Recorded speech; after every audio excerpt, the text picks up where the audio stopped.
2025, and we are coming to you live this morning. Good morning. How's everybody doing? Good. Woo. Carmen, how are you? I'm good. The answer is better than Gio.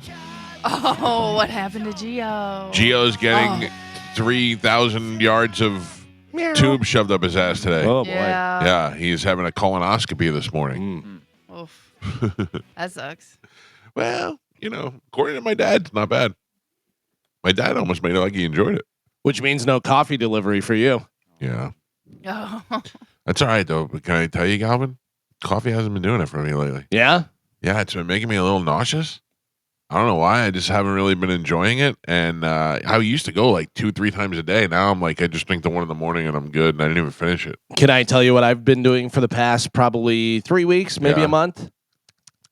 Oh. Have you noticed that I've been chewing gum as I come in? Yeah, I can hear it on the air while you're talking. No, I have no idea. Yeah.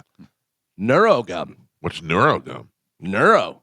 Brain. Oh. Brain gum. Nyang, nyang, nyang, nyang. No, it has caffeine and a few other like vitamins and stuff, whatever. That neurogum. Yeah. B12 maybe in there. Yeah, it's supposed to help you focus and keep you clear. And How you feeling? You feel it? I do feel it. I don't know whether it's a placebo or not. Right. I got to tell you, my sporkle kind of turned around whenever I started thinking. But it's you get a little pack. And it's that's now you're cheating. You're like the Mark McGuire of Sporkle. I'm using PEDs. This is ridiculous. Yeah. I got that. I got the neurogum. I got testosterone. Oh my God. Yeah. I'm doing it all. Yeah. Hey, listen, I don't have any kind of governing body. This is true. There's no WADA. Major League Baseball. There's no WADA. Oh. It's approved. Yeah. Carmen, Yes.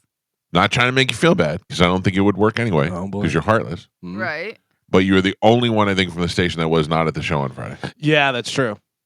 Oh, okay. Yeah, I'm sorry. I was dealing No, with no, someone in the hospital. You're right. I'm so heartless. I missed your Pitbull toddler show to go help a Excuse sick. me.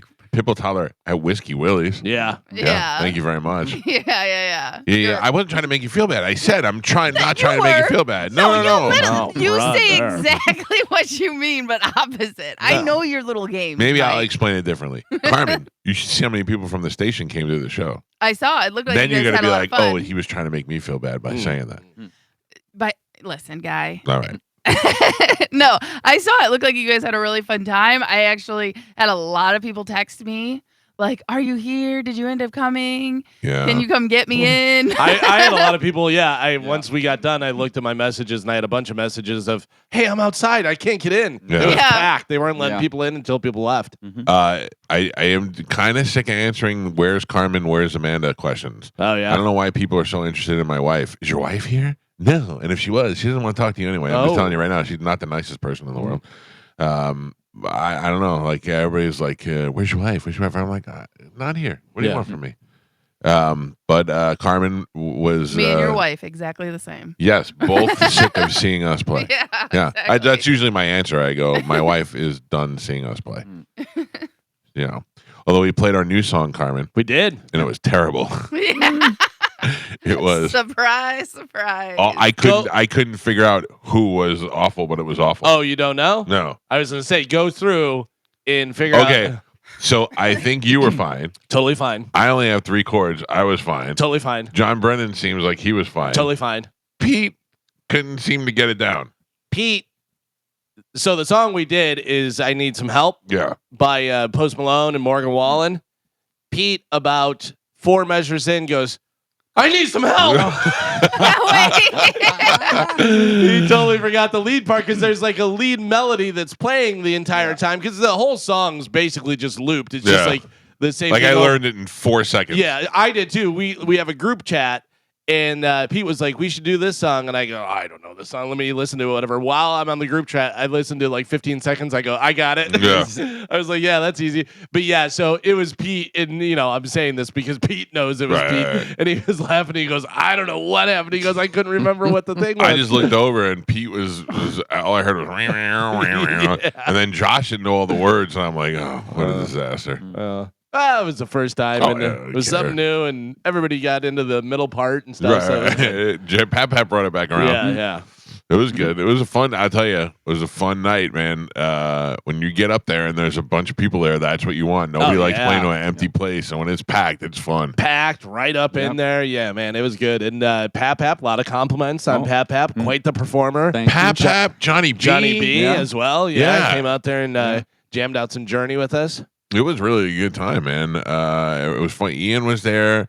Dizzy was there. Monica was there. Jojo was there. JoJo's parents. JoJo's parents were there. Yeah. We bring out the parents. JoJo's parents requested we play there once a month. That's fine because it's near them and they want to come out. The people from Whiskey Willie's were super nice. It was really a great time. No problems. There was no fights or anything like that. It was all So, Pete had, if we have people, whatever, let us know because it's going to be a capacity, whatever, so we can get them in and all this stuff. And then he goes, hey, if any of your guests aren't there yet, let them know. And I'm going to give out the password. It's past time now. Yeah. And we'll change it for next time. He said, let them know when they get to the door, the password is Pearl Jam. Mm-hmm. So I go up there and it's me and my wife and I go, hey, I'm Galvanized and I'm the drummer for Pitbull Toddler. And the doorman goes, oh yeah. He goes, you know the password like that to me. And like 5 people in line. There was like 30 people in line. Like 5 of them go Pearl Jam, and I go, well, there you go. All right. I don't know where that came from. I didn't do that. Yeah, Pete. It was definitely a fun time. Pap. Yes. Were you solo or was Sugarface there? No. Sugar Pants stayed home because her daughter had her boyfriend over. I said, "You're staying home, and the door's staying open." That. You know, I'm playing Cheeto Finger at your house where you're gone. Right. So she sat this one out. Okay. But we had a drink and at home. Oh, you were sober the whole time? The whole time. Oh man. Yeah. I had 1 beer on stage. I had 18 beers on stage. And a water, which I didn't finish the beer. And then I had one of those Jello shots, and that was it. I'm like, Yeah, I'm in the middle of playing this guy. He's like, you want Jello shots? I'm like, no, what am I, a frat house party? Get out of here. I'm going to lick the bottom of the container. Yeah. I never liked Jello shots. I always thought they were inconvenient. Doesn't make any sense. Yeah.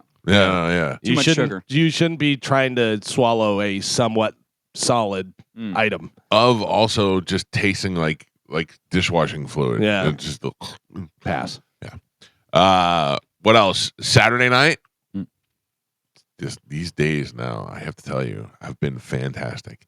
My son is in Chicago. Mm-hmm. My daughter's, he comes home today. Oh, okay. My daughter is at a sleepover every other night. Like she's out doing stuff. And my wife and I are like empty nesters.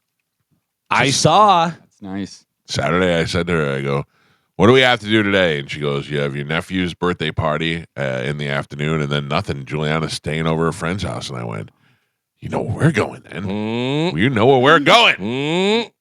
Came home, put my fancy shoes on, and we went to the Hard Rock. Yeah, I saw you playing a little 3 card. To make a generous donation to the Seminole Indian Tribe. And they get me good.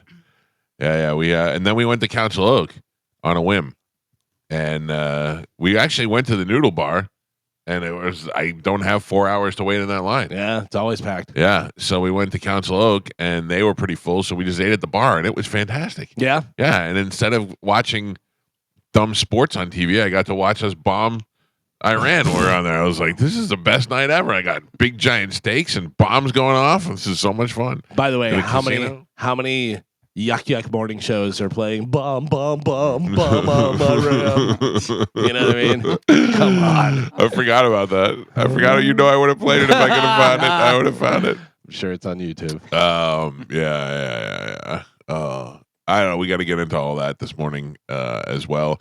I first saw the news on Twitter, which I refuse to call X. Mm-hmm. I was just happening. I never checked Twitter, and I just opened Twitter, and there was a tweet from the president saying we bombed, and I went, come on. I feel like if we did, I would have gotten news alerts on my phone from other sources. I must have just read it right as he sent it through. But that's the thing. Like the social media is the first one to get the stuff now. It's not the breaking news isn't news anymore. It's breaking news on social media. Yep, that's true. And then I went over to the TVs and I was watching it on the news. And, we did a midnight, what was it? Operation Midnight Hammer? Midnight Sledgehammer? Something like that. We snuck in there and dropped a bunch of bombs on the Iranian nuclear sites, destroyed them, and hopefully set back their nuclear capabilities for years. I don't know. That's what they tell us. They keep showing us the before and after pictures, and they look kind of similar, but I don't know. I don't really know what's going on. I don't know, but it seems I watched the news. Okay. Iran has been saying death to America, death to Israel for years, and they want to build a nuclear weapon so that they could use it most likely against Israel, and Israel had to strike against them. And with us being allies of Israel, we have to defend them, and we have to go in. We're the only ones with the bunker busters. So the president said, I'll give it 2 weeks to think about. And meanwhile, he was being tricky. He sent planes to the west and then snuck over a couple to the east, and they snuck in there, and they bunker bombed it, and they destroyed it, and it went really good, and he did it in a couple of days as opposed to 2 weeks, and then they got out of there, and everything was successful, and everybody's happy, and I was like, woo! Then I switched the channel and I watched the other news station, and I'm like, the travesty of and I'm like, oh no, that was Midnight Hammer. I was so excited 5 minutes ago. I get so confused as to which channels to watch and who to tell me what to be happy about. I don't know. It seems like it's the right thing to do, but what do I know? It seems like you got a bunch of lunatics trying to make nuclear weapons so that they could do the number one thing that they want to do is kill Israel and then kill us in the meantime. And it seems like that's bad. But yet, some people will convince me in 10 minutes that we all should stay out of it. So I don't really know what to believe. Yeah. No, I guess we'll find out in the coming days. It seems to me the Iranians have always been bad. Is there any other time where we look at it and we go, "Well, the Iranians helped us out with that"? Yeah, it's never been a time where we're like, remember when we used to hang out with the Iranians? Yeah. Right. That Shaw, he was a good guy. Yeah. Although I was listening yesterday, and they did say that the president said he plans MIGA. Did you see MIGA? Make Iran great again. It doesn't apply. It doesn't apply everywhere. Government, they bring into Nigeria. Yeah. He said, we will go in there. This is what he said, and this is what it seemed like it made the most sense. He said, Iranian people, we are not mad at you. We are mad at your government that's been so oppressive to its own people and certainly to the women. And we're going to go in there and give you an opportunity to get a new government. And if you want to take advantage of that, take advantage of that. Make Iran great again. MIGA. I just sat in my car and laughed. I was in the car listening, and I just started laughing. I'm like, that's hilarious. MIGA. What up, my MIGA? Get the hats ready. The hats. Can you imagine if they trade in whatever headgear they're wearing for red MIGA hats? Oh, my God. That's funny. Anyway, that is the big news from over the weekend. Pitbull Toddler on Friday, bombing on Saturday. Yeah. Yeah. Both had the same effect. We did not bomb, but we leveled some people, man. Sure. We had a good time.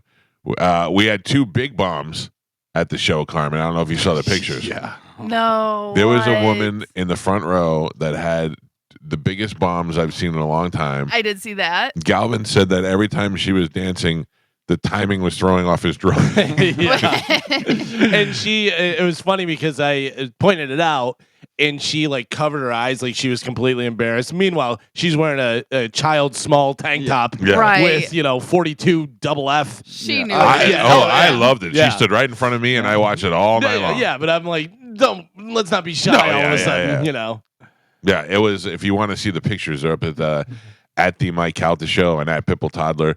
She was right there in the front, and it made it a lot more fun to watch those bombs jiggle as the night went on. You were trying to get a pick in there for a couple times. I mean, I bounced it off a couple of times, but I could not get it in. And finally, at the very end, I nailed one right in the middle. Yeah. Nice.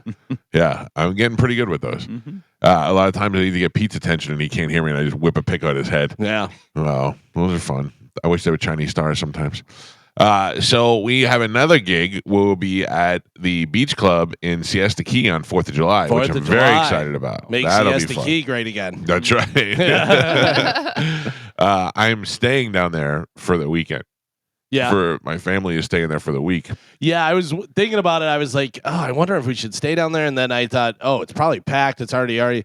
But then There's no place to stay in Siesta Key unless you rent a house or an Airbnb. There's no hotels down there. Yeah. So it stinks. What happened to that guy? Remember we had the guy that had the Mike, but he at 4th of July they're going to be packed and sold out and everything. Yeah. So I'm planning on leaving my house at probably 1 p.m. I mean, it's going to be insane getting down there. I didn't even think about that. So I figure if I get down there, I get down there early, go have, get some food somewhere and just hang out until. Yeah, I forgot about that traffic. I didn't even think about that. Ugh. Well, we'll be down there 4th of July Beach Club in Sarasota. I'm looking forward to that. And then, so then I'm staying there that night, and then my family comes down the next day, and then we are off that Monday for 4th of July weekend. So we can stretch a little weekend out of it. And my family's staying the whole week, and I'm coming back. Is there any way for Tom to get us a helicopter? Can you do that? He probably is working on it right now since you said it. You got a bus. I don't know how long we've been in here. What are you, about maybe an hour or so, 45 minutes? You see any flies? No. Don't. I don't see any flies. It doesn't smell like vinegar. Nope. Yep. And the board works. And the board works. Good news. I don't even know where to start. Let's start with Dylan, our engineer, who we were all afraid of. And we called him up and we were like, well, let's start with what happened and why we had to call Dylan. I was getting to that. We had an unfortunate accident. Somebody dropped something. I had a cup full of apple cider vinegar, and I went to move it to a more convenient location, and I hit the microphone and spilled it all over the board while we were on the air. It went all over the board, all over his shirt and shorts. Yeah. It was like it could not have been worse. Yes. And as we were talking, the light started flickering on the board, and both our microphones, mine and Galvin's, went out. Yeah. And did not come back for the rest of the show. No. And then I had to call our engineer, Dylan, live on the air and confess my sins to him, to which he handled very well. And John Senning said he's gotten yelled at for keeping the blinds open, and Dylan didn't yell at me for the pot. And then Dylan, within like the hour, drove to my house while I wasn't here, let himself in the back door, came in here, fixed it, and texted me that it was working all within the hour after the show. Beautiful. And we're back up and running. So nice. Thank you very much to Dylan. Yeah. And then I called Home Team Pest Defense.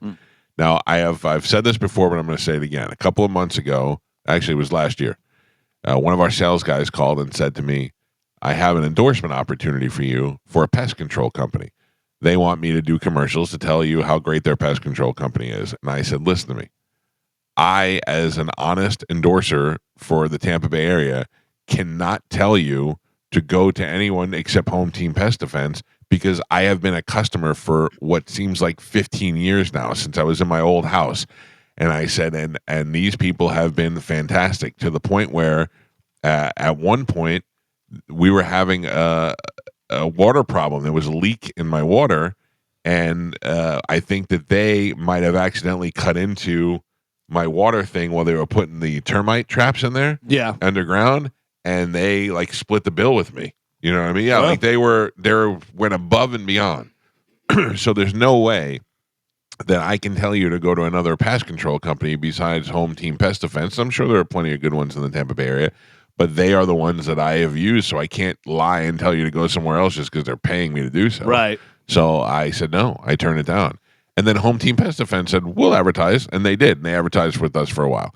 But I called them. I text my pest defense guy on Friday, and I said he had already heard and had been here before looking into it, but I thought we had it taken care of. And he said, I'll come and take a look at it. He came in through the back door, and he went in there, and he called me immediately. Joe, it's on you. Oh. It was it was the garbage can. No.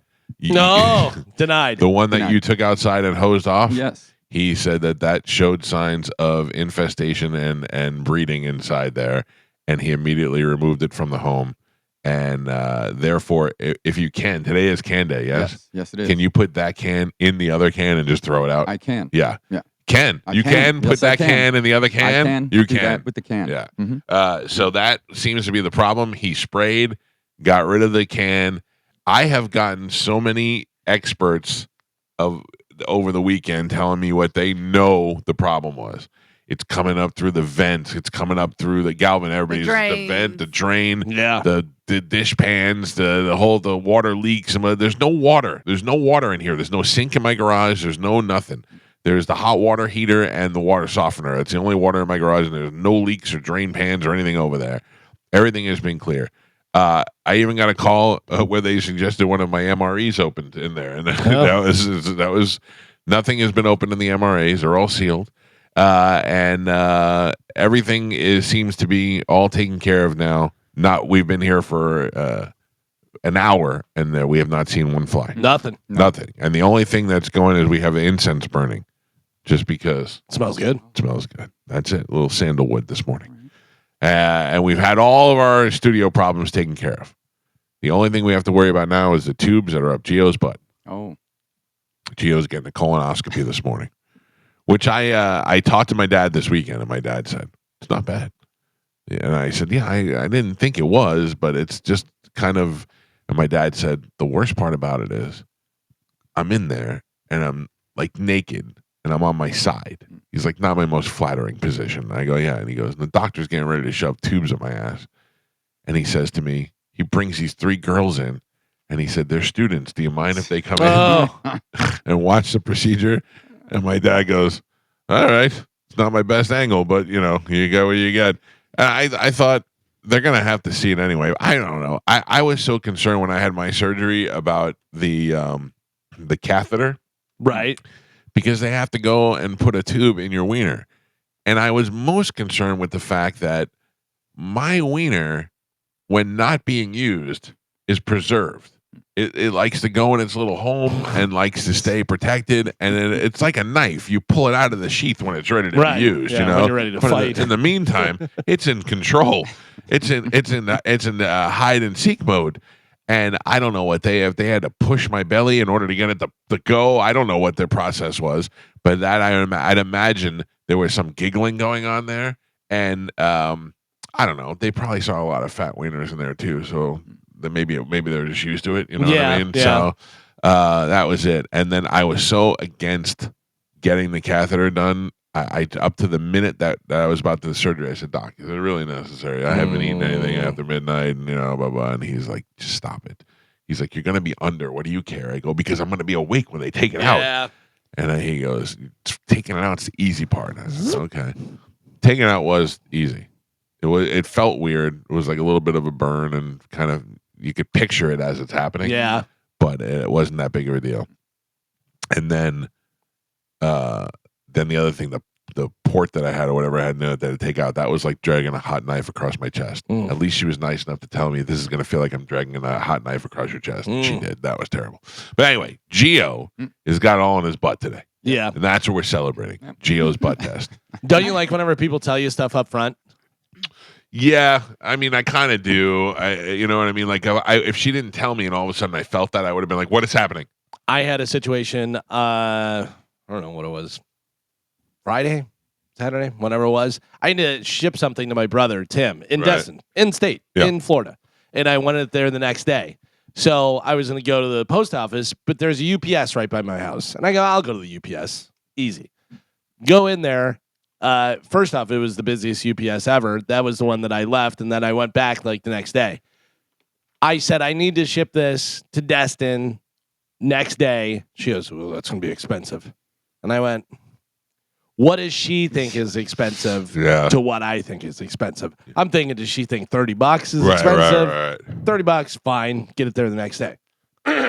She goes, okay. Does the little thing, whatever.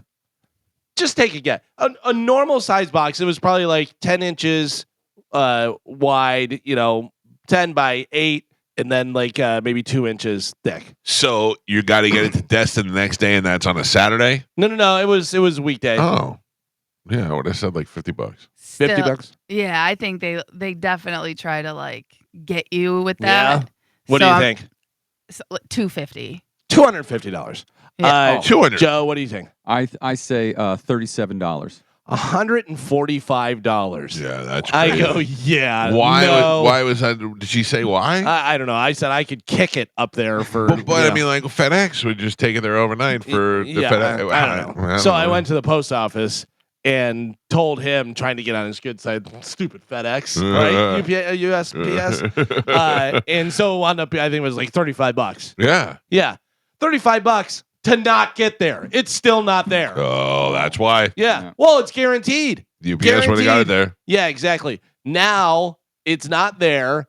They have to give me my money back because they didn't get it there on time, and I don't know where the package is. Oh, wow. No tracking? Yeah. No, I have tracking. It says it left the Tampa facility. That's it. Wow.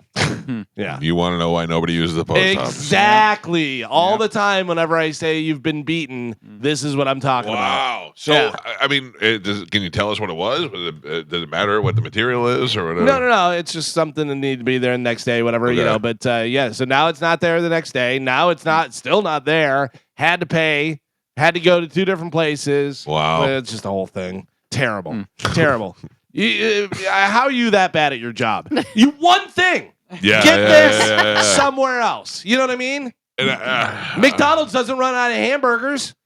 yeah. I mean, if they tell you they're going to do it, they have to do it. It's crazy. Yeah. It's crazy. You know that they went there. I had a bunch of situations this week. What else did you have? So Hard Rock Bet, I love. Absolutely love it. Fantastic. But there was a situation. I put out 4-bet parlay for baseball. Right. And I had Gunnar Henderson hitting a single. Well, it turns That's out not even a real player.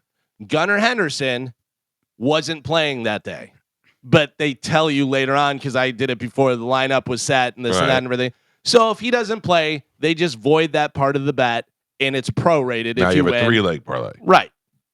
Well, I hit all 3 legs. Actually, I hit all 4 legs because Gunnar came in as a pinch hitter, hit a single, Shut up. then played defense. But he wasn't in the starting lineup, so it's not paid out. So I called my VIP host and I explained the situation. I go, that seems real ticky-tack to me, Dom. I don't understand. He hit a single. I said he was going to hit a single. He went in and he hit a single, and he played defense. So I could get it if he was a pinch hitter, this, that, whatever. She said, yeah, but that's in the rules. If they're not in the starting lineup, then they're void from the thing, whatever. And I go, yeah, I get it. It's in the rules. That's the rules. Rule. But I wanted somebody to at least listen to me. I went 4 for 4. That's pretty. I mean, 3 for 3 is still pretty good. 3 for 3 was great. Yeah. And, I think it was plus 318 or something like that. But 4 for 4 was plus 722. Let's see. It would have been a good. Did you win more money from the Hard Rock than I lost at the Hard Rock? Oh, yeah, I'm sure I did. Okay. I can tell you. I gave them a pretty good, sizable donation. I can tell you while we were playing Friday night, I won more money. I know. than you. Yeah. At one point, you just turned your phone and showed it to me the green. I just started laughing. Friday, I had Aaron Judge and Pete Alonso both hitting home runs, and I parlayed that. Oh, hilarious. And they both hit home run. I was like, yeah, I love it. I love it. Yeah. So the minute I try to gamble with you on that, we'll screw everything up. Well, it's funny that my buddy Pete says that too. He goes, anytime I try and take any of your picks, whatever, because a lot of times I'll just do them as straight bets, whatever, or I'll tell him this is a parlay. Go ahead and parlay this. He goes, I screw it up, whatever. So last night for OKC in Indiana, I went 3 for 4 because Tyrese Halliburton wound up going out in the first quarter, or whatever. But so I would have been 4 for 4, but it was 3 for 4. And he didn't bet out any of them. So he goes, well, there you go. That's why. There you go. Yeah. Oh, I can't get the hang of it, man. I got crushed in 3-card. I got crushed in blackjack. Actually, my wife got 3 of a kind. Oh, really? Yeah. But nice. She bets like a girl. Oh, yeah. I don't know. She won. She was betting $25. She won $750. I was going to say, yeah, even 25 is going to pay you out pretty nice. Yeah, it was nice. She it was funny because the dealer flopped a diamond flush. Yeah. And I was like, well, that screws everything up. And then Amanda, when she turned over, the first card I saw was a 10 of diamonds. Like, oh, cool. At least she's got on the flush. And then I saw 3 more 10s. I went, oh, nice. Okay, that works. Good for her. That'll beat her. Yeah, so it was good. It was a good time for a good weekend. We're back. We're rejuvenated. We're ready to go. We'll play Sporkle when we come back. Should be somewhat easier without Gio. He doesn't really get much damage. It's the Mike Calta Show. Sporkle's next. It's 102.5 The Bone. Carmen, it is a new week. What do we have today to give away to our fine listeners? It is. So we have tickets for Busch Gardens summer night. All right, don't get too crazy. I like to let it sink in for Marinate a little bit. Okay. Summer nights at Busch Gardens. Oh, All right. all right. Okay. Suicide Boys. All right. Well, don't say it like you're retarded. I'm Yeah. Suicide Boys. Okay, that'll be huge. That's at the amphitheater. Emily, I think. Emily. no amphitheater. Oh, it is outside. Yes. Sweaty Suicide Boys. I passed it the other day. They still have no roof. I know. What else? We have Monster Jam. Yeah, that's happening in August. Bone Thugs and Harmony. Boom, boom, boom, boom. Boom, boom, boom, boom. A Day to Remember in Yellow I Guard. have nothing to say about that. And 21 Pilots. All right, let's do it right now with a little bit of Sporkle. Here we go. Carmen is the keeper of Sporkle. Pap is your judge and scorekeeper. Gio's getting a colonoscopy, so it's just me versus Galvin today. Yeah. Carmen, what are we playing? Okay, so today we're going to be playing Stuck in the Middle with You. Oh. Can you name the 4-letter words that have you in the middle? So that means it could be the second or third letter. All right. All right. Okay? Your first one, Caribbean island nation. Oh. 4 letters, you is in the middle. Cuba. Galvin.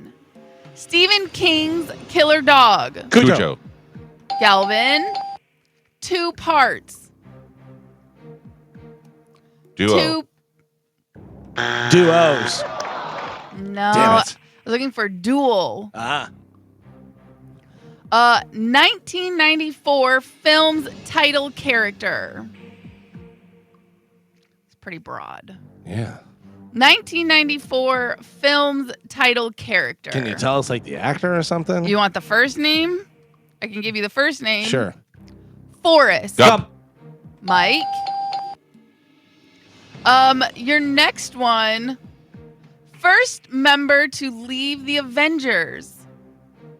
Hulk. Galvin. Gospel of Luke. Mike. Exclamation of pain. Ouch. Galvin. Sean Astin football film. Rudy. Mike. Destroy. Destroy. Bruin. Mike at the buzzer. Persistently avoid. Duck. That was good, though. Persistently avoid. Shun. Canal in Egypt. Suez. Mike and Pap. We're halfway there. Galvin has 4 points on the board. Michael is ahead by 1 with 5. Oh, I was unaware of that. Tight. All right, we are doing Stuck in the Middle with You. You is either the second or third letter in these 4-letter words. Your next one, bunch of something, like hair. Bunch of something, like hair. Tuft.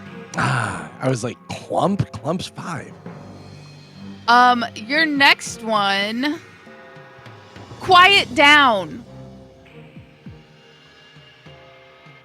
Quiet down. 4-letter word, you in the middle. Hush. Galvin, Like, shush. legal decider of fate. Judge. 4-letter words, Legal decider of of fate. fate. Jury, Yeah. The other ones. Pixar lamp. Pixar lamp. Oh, that thing's name. Luxo. Completely silent. 4-letter word, you in the middle. Completely silent. Mute. All right. Person, place, or thing. Noun.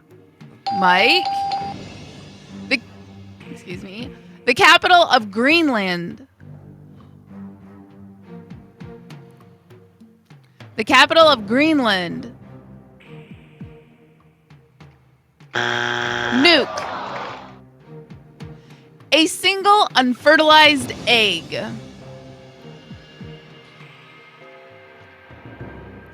A single unfertilized egg.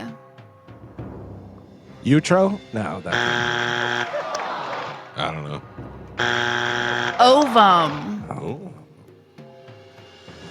Propelled through water. Push.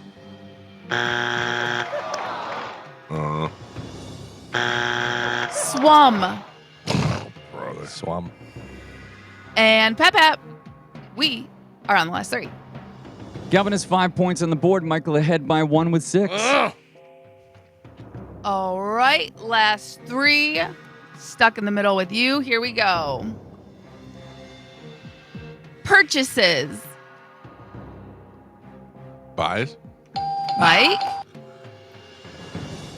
Light year of Star Command. Buzz. Mike.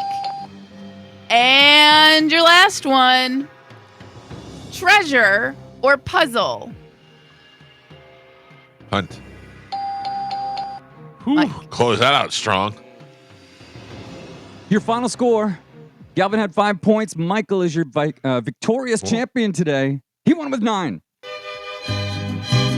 By the way, we're so much nicer when Gio's not here, right? Yeah. I was like, No oh, that's a good fighting. one. You're like, Yeah. oh, that was a good idea. Yeah.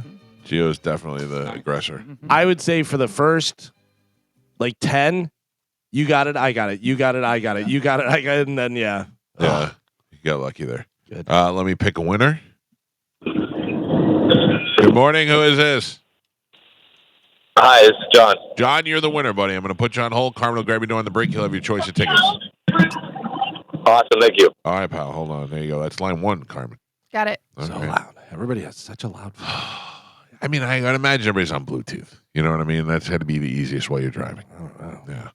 What do we have coming up in news, Galvin? Coming up in news today, Champ No More, Looney Tunes, and It's a Fambush. Oh, all right. Galvin has your news. We'll take a quick break and we'll dive right into that. But first, Galvin, when we come back from break, I have a proposed new theme song for the show. Oh. I'll play that for you next. It's the Mike Calta Show. This is 102.5 The Bone.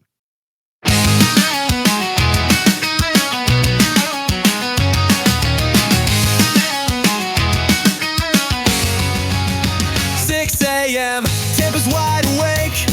Turn the bone on, hit the brakes. First your tongue, the midget cat roams. Mike's got chaos blasting through your headphones. Mike Calta runs this fiery den. Got 14 fridges and dogs times 10. Ralphie the tortoise, cats on patrol. Future Ray boss with no self-control. He's loud, proud, fearless and fast. Yelling Sporkle like it's built to last. Calvin steps in with the morning burn. Hair like a god, got jokes that turn. Loves metal dogs and his cardio pace. Thinks he's the smartest in the whole damn place. Then there's Carmen, soap queen boss. TikToks rolling while snacks get tossed. In love with Chad, no brows, no props. She'll roast you twice before lunch job. Welcome to the show where the wheels come loose. Sporkle's live and the birds cut loose. From fridge-filled mansions to TikTok gold, it's a circus ride on cruise control. This is... What happened? It cut out right in the middle of the song. Boo. Come on. Boo. That's why AI stinks. Come on. For the love of God. It was killing. Oh, Jesus. I didn't even get the Pap or Geo or... No. What's that? I'm disappointed. There's more. I don't know what happened. It won't play anymore. Well, anyway, hopefully we can finish it. There you go. Thank you to Moose for sending us that ditty. Oh, Moose. Yeah. All right. Well, that stinks. Now I feel like it broke our momentum. Yeah. 800-771-1025. Calvin, I got to tell you, I was trying to avoid asking you this, but what is the process here? Of the you had suggested we lighting get incense. So what you're supposed to do? Yeah, I saw you struggling with all morning, and I was wondering what was happening. I got an incense and an incense holder. Yeah, is this thing supposed to go? There you go. But it doesn't go in there. No, it leans over the top, and the dust gets caught by the tray. Right, but it's supposed to. Let me see. Does it have a hole in it or no? It does, but it doesn't have. It doesn't seem like it would fit. So it's a tray that looks like a surfboard and a little piece of incest, and it's supposed to hang over there. Oh. What'd I say? Incest. This is incest. Oh yeah, that's how it goes. Right. I couldn't get it in there. All All right, hold on.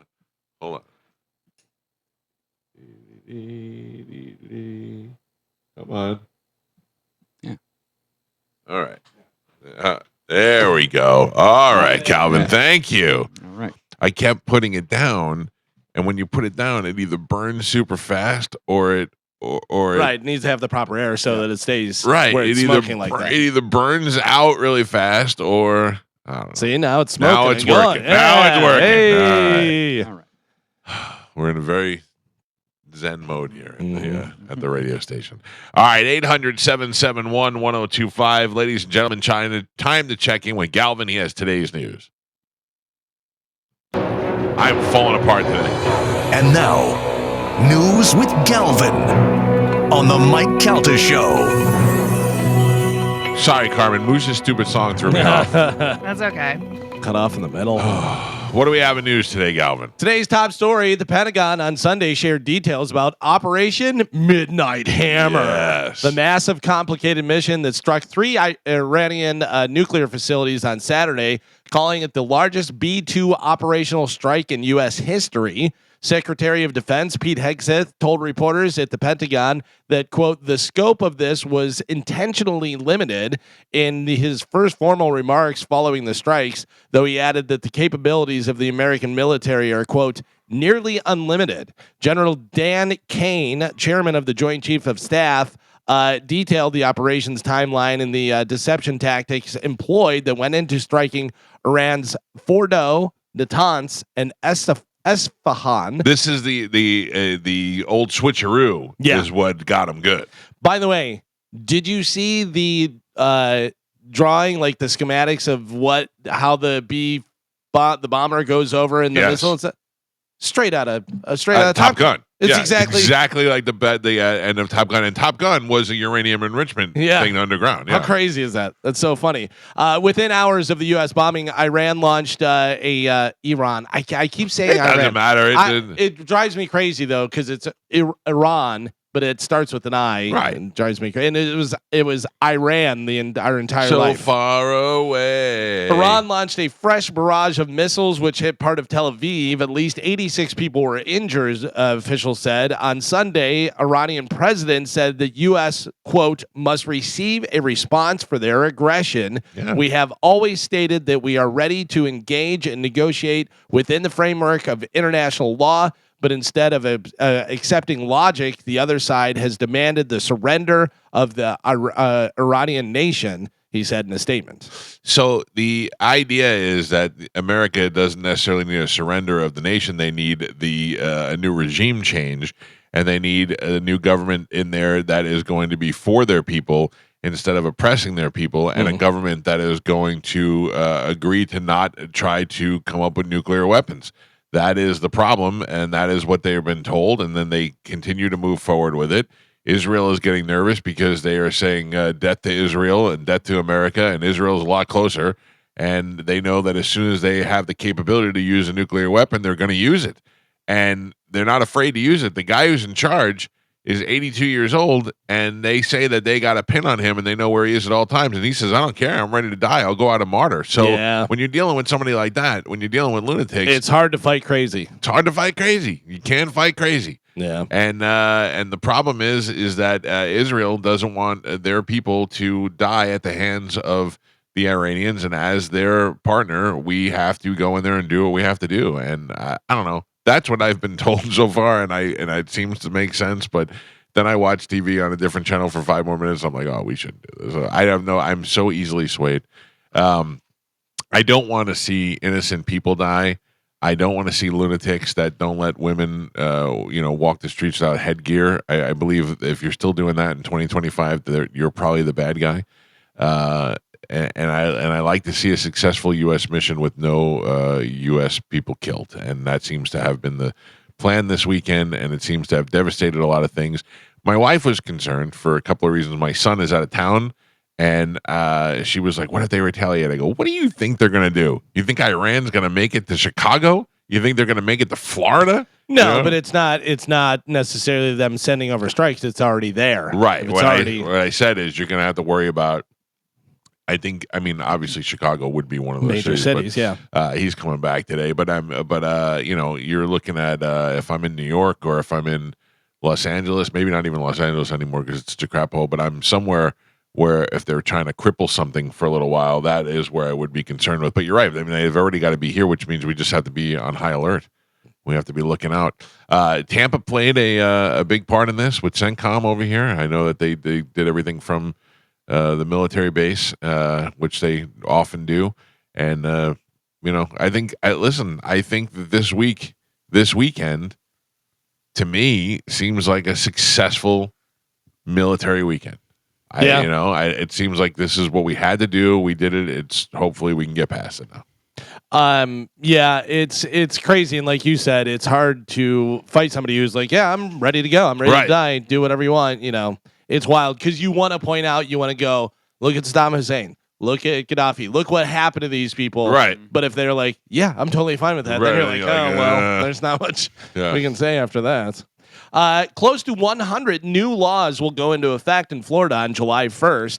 These bills address a wide range of topics, some dealing with hotly debated propositions like changes to school start times and developments in state parks. Others relate to current political climate surrounding immigration and new federal designations. Some bills also seek to address issues out on the water and past incidents with dangerous dogs. So there's a bunch of different stuff. They have some of the ones that are going into effect on July 1st. Boater Freedom Act. I don't know what that is. Under the Boater Freedom Act, law enforcement will no longer be able to pull a boat over without probable cause or suspected violation. So right now they could just board boats. They can just come and say, what do you got going on? What's happening here? Whatever. So now they have to have probable cause. So I follow this guy out of Miami, and he's got a yacht. Yeah. And he just posts on the internet, any hot girls want to go on my yacht this afternoon. Nice. And he goes and picks them up, and then he just goes out and parties with them, and they board his yacht all the time. And he just videotapes it, and they come on board. And I think he's like Middle Eastern, so they kind of keep an eye on him. And they come on board, and they're like, how you doing? And they walk right on his boat. And they're like, have you ever been boarded before? And he goes, yup, all the time. And they're like, all right, we just came to check. And they come in, they look around, check the life many preservers. Beautiful girls board my boat. Yeah. and then they usually just let him go. Because he doesn't drink, he just drives the boat and stuff. So some of the other stuff they have, anti-squatting protections for business owners. This bill extends remedies and protections against squatting to commercial property owners. So we always talk about that, like squatters. How do you get them out of there? Squatters don't seem to work in Florida, though. Yeah. No, not squatters. Squatting never works in Florida. Yeah, other places, they're like, would you mind leaving because this is our home and you're ruining it? And we have Florida's like, we have a protect your domain rules in Florida. So if I go in my domain, somebody's squatting there, it should be pretty easy to get them out. The other thing I was thinking about, this 4th of July, I'm going to stock up on something. Firecrackers. Yeah. Just regular firecrackers. Okay. Like black hats? Is that what they're... Yeah. Because I feel like those are good defense against those people who like stand in the middle of the street and try to block traffic like protesters. I'd go M80. Yeah, but M80 you could blow a finger off. I'm just saying I can be in a little trouble if I just light a pack and just throw it out there. Right. They all scattered, and you're like, all right, so M80 you're looking at, you maybe get a pinky. Yeah, that's what I'm looking for. I get it. I'd like to have a trophy pinky. Some of the other stuff, do you know what HB 549 is? I use that to clean the grease off my HB 549 requires state agencies to update geographic materials to reflect the federal designation of Gulf of America as opposed to Gulf of Mexico. Yeah, so there's a bunch of different dangerous excessive speeding, driver's license education requirements, school start times. School districts soon will have been facing the summer of 2026 deadline to comply with a law having classes start later in the morning, but SB 296 undoes that, leaving it up to local officials to decide when the school starts. What time did your school start when you were a kid? I don't remember. I want to say like 8:30. High school is 8:30. Yeah. 8:20 was the first bell. Yeah. And then I think 8 o'clock was grade school. And then we got out in our senior year at 1 o'clock. Oh, So, yeah? Yeah, and then senior year we got out at 1 o'clock. Like and the then whole regular- year you guys are out of one? Oh, yeah. Yeah, and then I didn't make it to the senior year. yeah.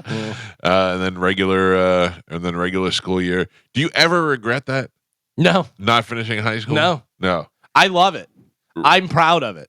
I'm proud that I went to the school and said, you guys are teaching me the same thing you taught me since 6th grade. Right. And I was in advanced classes and they still taught me the same thing. Then they reworked my schedule and it was still the same thing. And I said, I'm done. And I get it. My parents, I was 15, 16 years old at the time. My parents were like, what is this kid doing and stuff? But looking back on it now, yeah, I'd be losing my mind if my kid did that. Right, but I think about it now, like I look at tattoos and I think of what old people think of tattoos and now you as a successful adult, do you look back at it and think maybe I shouldn't have done it earlier? Or you're like, no, I did the right thing. I feel like I was ahead of my time. Yeah. You went out and got a job though, right? Yeah, I went out and got a job. Well, you're not just lazing around. Right. smoking I weed, wasn't playing like video some games. loser that couldn't cut it in high school. Right. Whether I just said, hey, you guys are teaching me the same thing. I'm not doing this anymore. And I knew I wasn't going to go to college. There wasn't anything that I wanted to do in life that pertained me to going to college. You might as well get on with it. Yeah. Basically, that's what it was. So I was like, all right, I'll go start working at Domino's. Yeah. And then worked my way to, where I am now. So I'm You fine. figure out what you want to do. Yeah, because there was times where you're like, you want to get your GED? And I go, no. Why you did not get your GED? No. Oh, I didn't Why know. would I get my GED? I don't know. I thought that was, I don't know. I thought for some reason I thought you had to if you graduated early. Mm. So you just dropped out. Yeah. That had to drive your parents crazy. Oh yeah, but this is a young teenager. You are the out of the four brothers. You are. I was gonna say like I try to measure your success, but you're all about. We're all pretty successful. Successful, yeah. Yeah. Would you say you're the third in line? Tom, you? Maybe Tim, me. Tom owns his own real estate company. Tom's basically retired. Yeah. Tom doesn't do anything except for go into the office and collect checks. Yeah. Because everybody that's under him, when they sell, he gets Is he the oldest? He gets his beak wet. Yeah, he's the oldest. So so you're finishing in the order in which you were born. Yeah. Jeff not in there though. No, yeah. Well, Jeff's not Jeff, successful as us. Jeff finished high school. Great guitar player. Yeah. If you do something with a guitar, maybe, whatever.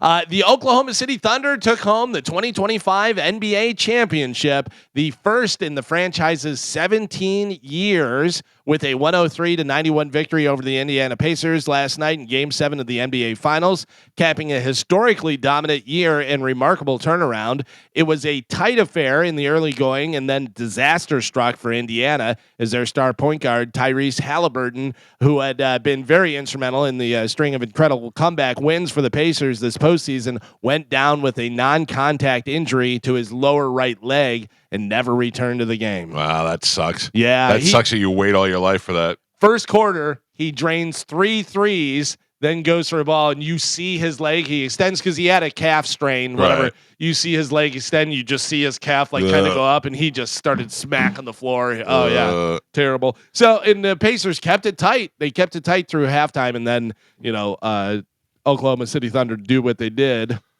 and they wound up winning. Congratulations to them. How about this? We talked about this last week. We were just speculating, kind of talking about different stuff with UFC. John Jones. I read this and I was like, did we just talk about this? What's going on? Yeah, because we said Tom Aspinall is the interim heavyweight champion, and we're like, if John Jones isn't going to fight, he needs to say he's done, and that way they can move on and stuff. Well, John Jones officially announced his retirement from UFC in a social media post on Saturday night, saying, quote, "Today, I'm officially announcing my retirement from the UFC. This decision comes after a lot of reflection, and I want to take a moment to express my deepest gratitude for the journey I've experienced over the years." His post comes after UFC President Dana White announced earlier Saturday that Jones officially retired from the promotion, making Tom Aspinall the new heavyweight champion. So Aspinall gets to be champion without having to. So he takes that belt and then he'll fight, to retain retain the title and do stuff. By the way, UFC 317 happening this Saturday night. 2 title fights for that pay-per-view. Okay, it's gonna be good. So who is next to fight Aspinall? Do we have any idea? I don't know. Like, there's nobody on the ride, like somebody that we were expecting. I mean, they always have them ranked, the number 2 guy, number 3 guy, all the different ones with the heavyweights and stuff. But it'll be good. Tom Aspinall is good, and he said, John Jones ducking him and blah blah blah. I saw John Jones say something that I thought was kind of like, all right, I don't know whether you need to say that or not. Whatever. He goes, I don't leave my house for less than $100,000. Like, if he's going to do an appearance or doing anything, right, he's like, I'm getting paid $100,000, and that's what we talked about. You start making the money like that, and John Jones has been doing it for a long time at a high level, making a lot of money. You don't want to really get punched in the face anymore. You're like, yeah, but was he good with his money? I don't know. I know some of it went to cocaine, so I don't know how much he retained and how much he has right now. I don't want to get punched in the face for $50,000, right? But I'll get punched in the face for $250,000. Well, yeah. If you really want to see that fight, but that's got to be a struggle. That's got to be a struggle to train that long for a fight, and then if you win or lose, whatever, then that's over. Then you got to go through the cycle again and do this stuff, depending on what you're getting paid and everything. And I mean, was so dominant in doing it and stuff. You'd think that it's like. And right. I was gonna say, I think the other part about it is think about all the other people in the industry that get injured or like the concussions, like all the problems that they have later on in life. Sure. Like, and he still doesn't know if he's gonna have CTE in his later years or something like that. You know what I mean? So at this point, he may just feel, I've made enough money. I haven't really been injured that bad. Get out while I'm still. Yeah, I could possibly get out, on top. That's smart for him to do that. But a lot of times guys have a hard time hanging it up and saying goodbye, especially at his age. He's still pretty young. Yeah, but you know what? He can do appearances. He can open gyms across. Yeah, well, Carmen, he can still make money, but it takes 2 guys to say to him, "What's the matter? You're afraid of Tom Aspinall?" And he's like, and he's got to deal with that for the rest of his life. That's what a lot of people said. That's why he's not coming back to fight, is because he doesn't want to lose. Right. And he can say, no, it's this and that, whatever, but people are all just assuming that's what it is. He doesn't want to lose. So we'll see. But UFC 317 this weekend will be very good. I have a hot or not for you guys. Oh, good. Police in Iowa got an interesting call last Monday at 4:25 a.m. about a naked woman setting American flags on fire. Oh, not my type. Yeah, the cops responded and found 21-year-old Brianna Laird with an American flag tied around her head.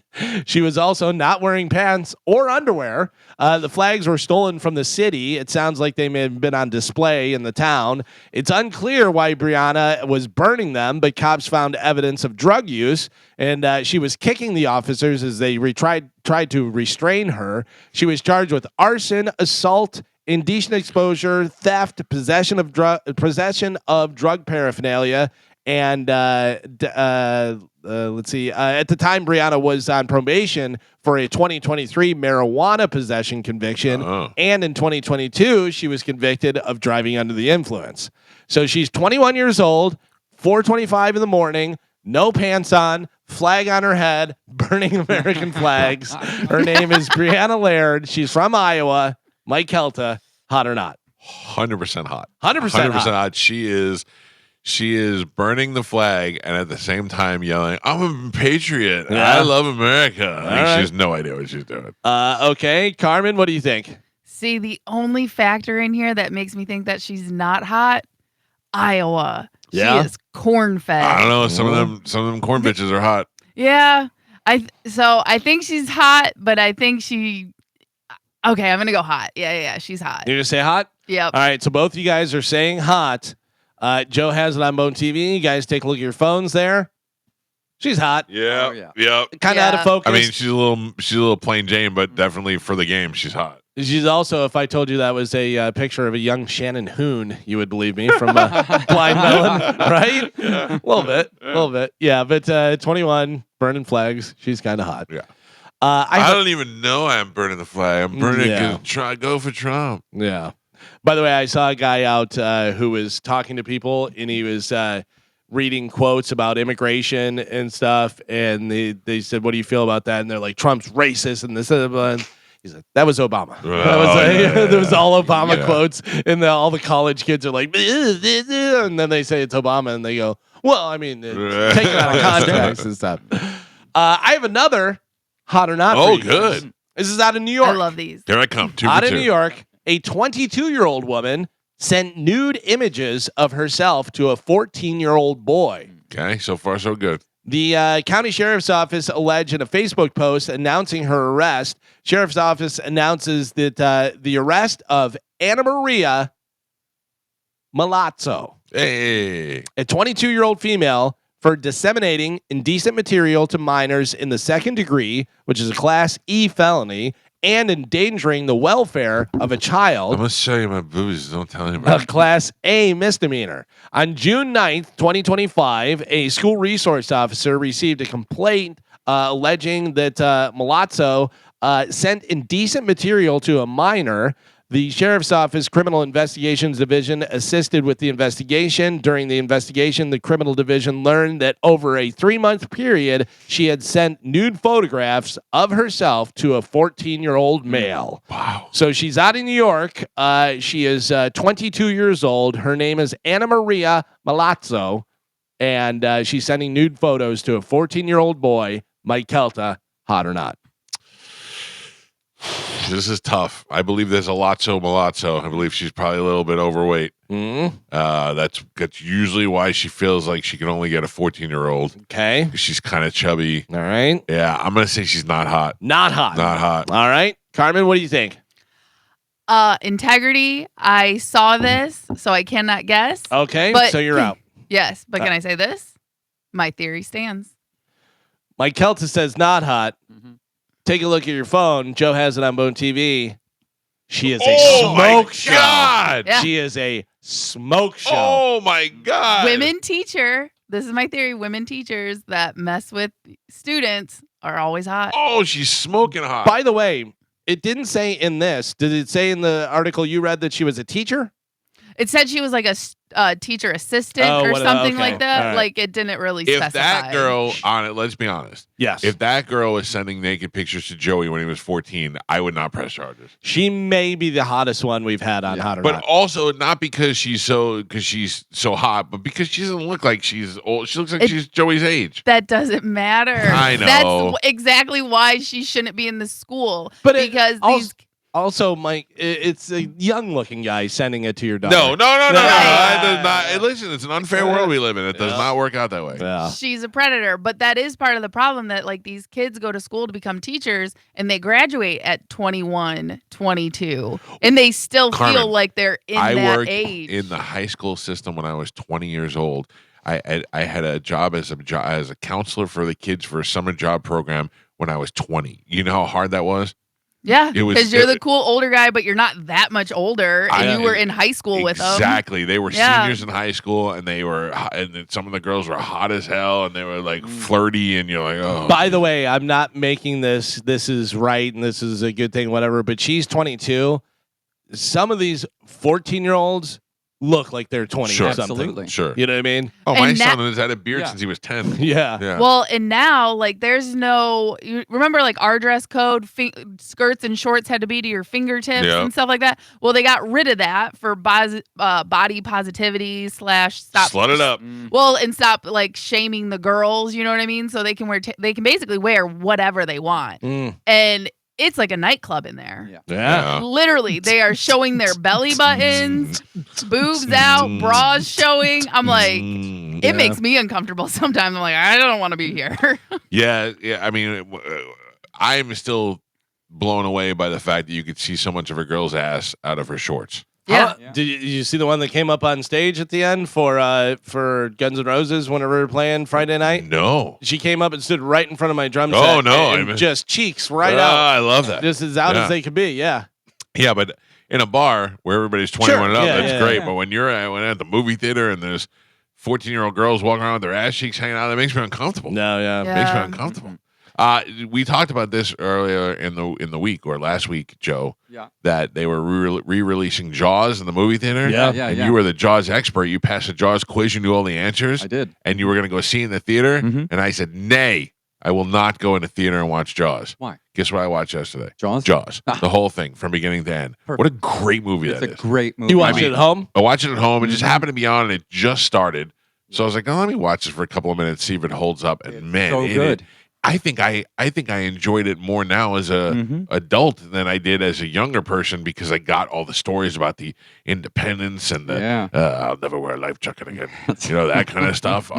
Here's just women with bow-legged women. Mhm. Yeah. Yeah, it was. I got it a little bit more, and then the crazy Quint when he destroys the radio. Oh, yeah. And it was Yeah, yeah. good. Man. And I feel like also as an older person, you can you appreciate the actual filming of it, the direction, the Yeah. cinematography of it and stuff. Yeah. You're like, oh yeah, and why they do this and how they build the suspense and The everything. suspense is the best because you don't see the shark until an hour into it or whatever, but yet you're deathly afraid of it. Right. And how much the music plays into it, and then how much the music plays into also getting you in a good mood.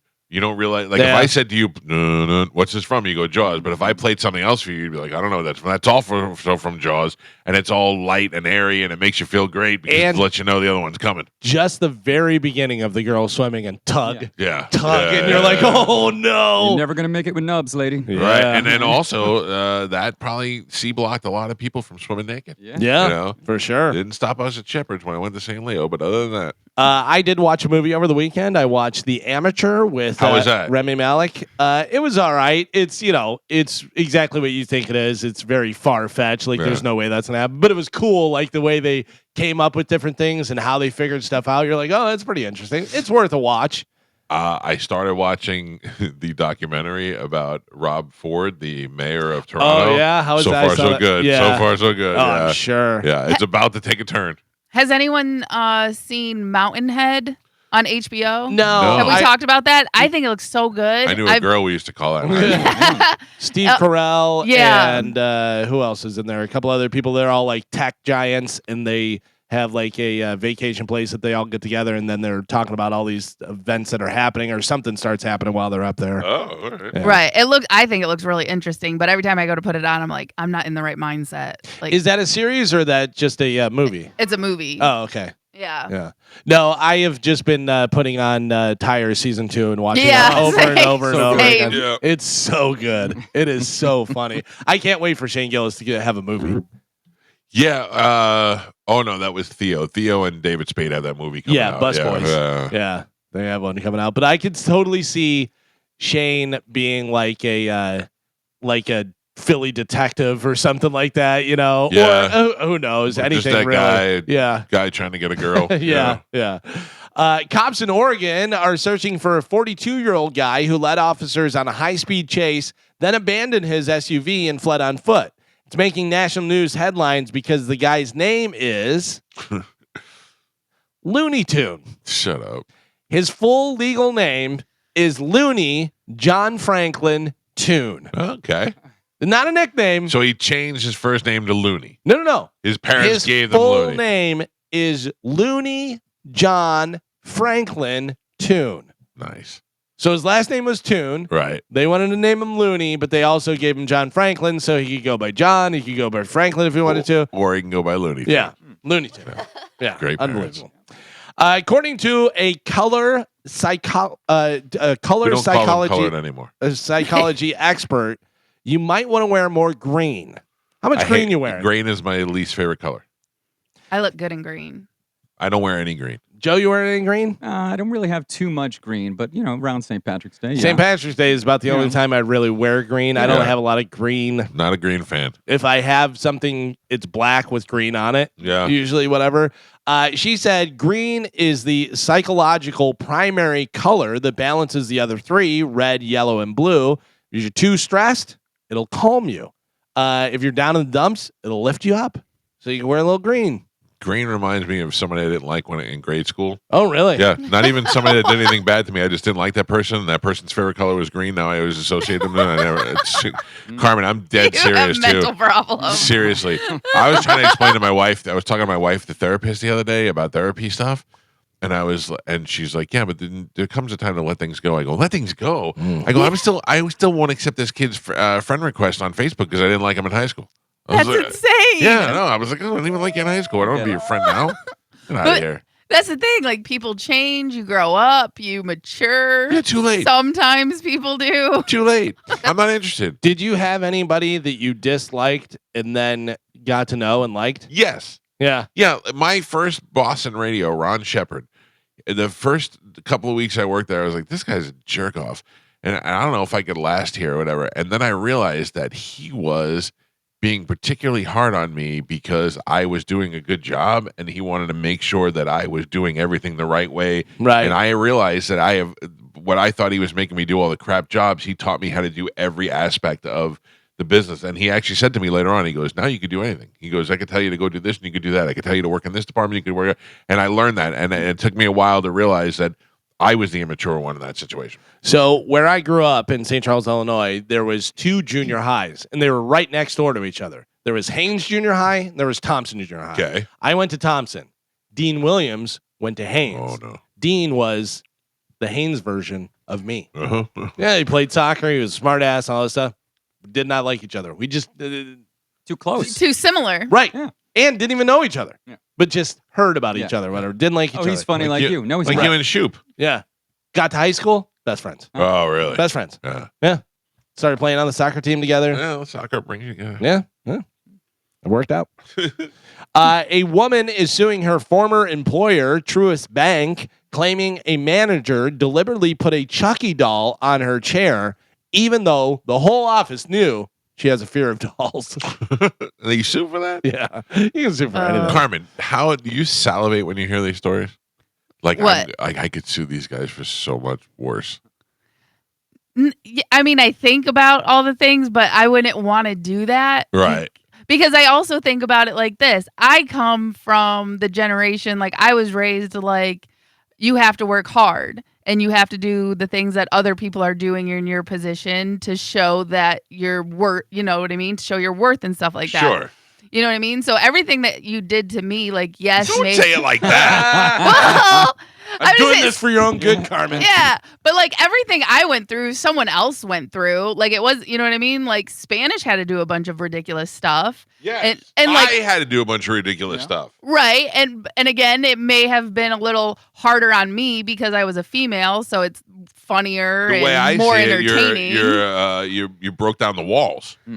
I mean, I'm not gonna go that far, but I just look at it as like, I was part of a boys club, and to be a part of the boys club, you got to do that kind of stuff. That's a good attitude to have. You know what I mean? That's a good And attitude. but if you ever cross me, just know Oh, I got all that. got all that info. Too late now. You're too late now. No. Your Honor, I'd like to ask Miss Carmen if she got her what we like to call a butthole tattoo.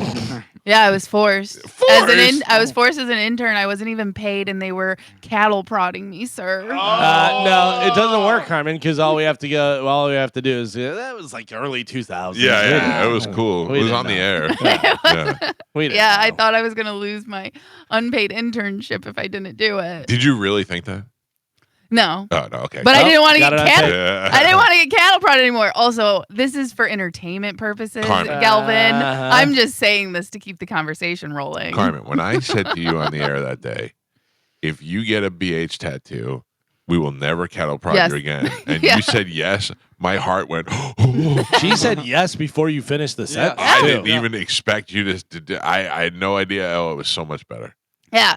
And again, like, and luckily, like, you let me pick it out because Yeah. at first you were going to be like, oh, you got to get the show's logo. And at the time you were Cowhead. I was like, absolutely Oh my God. not. Yeah, thank God you didn't do that. Yeah. You know what I mean? But like that made it worth it because I hated that cattle prod. I still hate that cattle prod. All right. Well, I good. never- You'll never need it again. Yeah. Thank you. One night I'm laying in bed.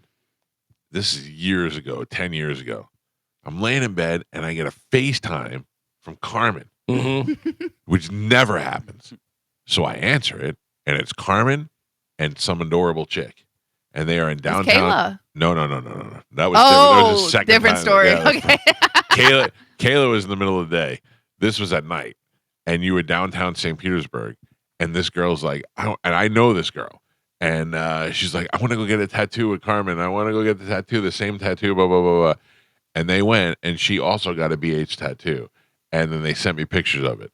And I found that picture on my phone the other day. Oh, did I was you? scrolling through it, and I'm like, that's not Carmen's BH. I know that's somebody else's BH. Yeah, I still have that picture on my phone. That's funny. I have pictures because I got to do a little bit of it. Yeah. And I know that she got it on the opposite side. Oh. So we were, Yeah, go together like the heart. Yeah. By the way, how funny is that you're telling that story, and that's so hot that her and Carmen went together and she got that done, and Carmen did a little bit of it. Yeah. Can you imagine me and Joe go do that? Totally different. Yeah. Totally different. Oh, I even got to do a little of Joe's tattoo I there. appreciate that, Alvin. A light touch. Here it comes, Joe. Do you know my wife's friend Lisa? Yeah. She is on Bumble or one of those sites. And Amanda goes, look at the pictures of the guys that Lisa gets on Bumble. And Pete she shows face. me, I go, yeah, they all have Pete face. I go, she's having reverse Pete face. So she shows me one picture. Now, Amanda and I are pretty convinced this guy was just trying to dress like Joe Exotic. He was Asian. He had a black mustache and long blonde hair. And he was scooting down. Like, I think there's a picture of Joe Exotic where he was trying to look like. And his name was Gil. And he sent that picture to Lisa to try and get. So I picked up the phone and called Lisa. And I star 67 it. She answers the phone. She's like, hello. And I go, hello, Lisa. And she goes, I wish I had this on tape. She goes, yes. And I go, he's Gil from Bumble. And she goes, okay. And I go, how you doing? And she's like, and I go, Lisa. And she goes, no. she had no idea. And finally I broke down and I started laughing, and she's like, you're an asshole. She goes, I thought because I screenshot it, maybe it sent my information. I go, you work in IT, you moron. How do you think that? Isn't it crazy that people don't just hang up the phone?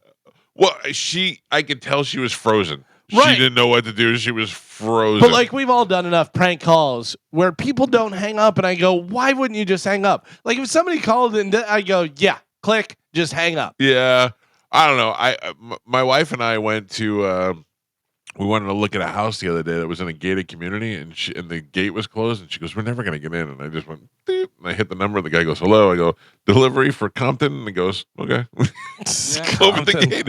And she goes, how do you know? I go, what? I go, his name was right on the thing. I just said delivery. Of course he's going to want the delivery. Yeah. And she's like, what happens when they don't come? I go, I don't know. Maybe he calls FedEx. What do I care? I'll be long gone. The at that FBI point. will probably get us. By the way, looking for a different place? Downsizing? Maybe a little bit. Side sizing? Maybe moving up. Maybe get a bigger house. Well, kids getting older. Maybe we need a bigger studio. Yeah. Yeah. All right. We'll see how it goes. Let me know. Carmen, I hate to tell you this, but I read this story and I thought of you. And I might be wrong. But this sounds crazy. A woman is going viral for her kid's birthday party gift idea. Okay. She claims she always brings a bag of rags and cleaning supplies to clean up after the party. And What? the gift To clean up after her own kid? No. So you invite me to your kid's birthday party.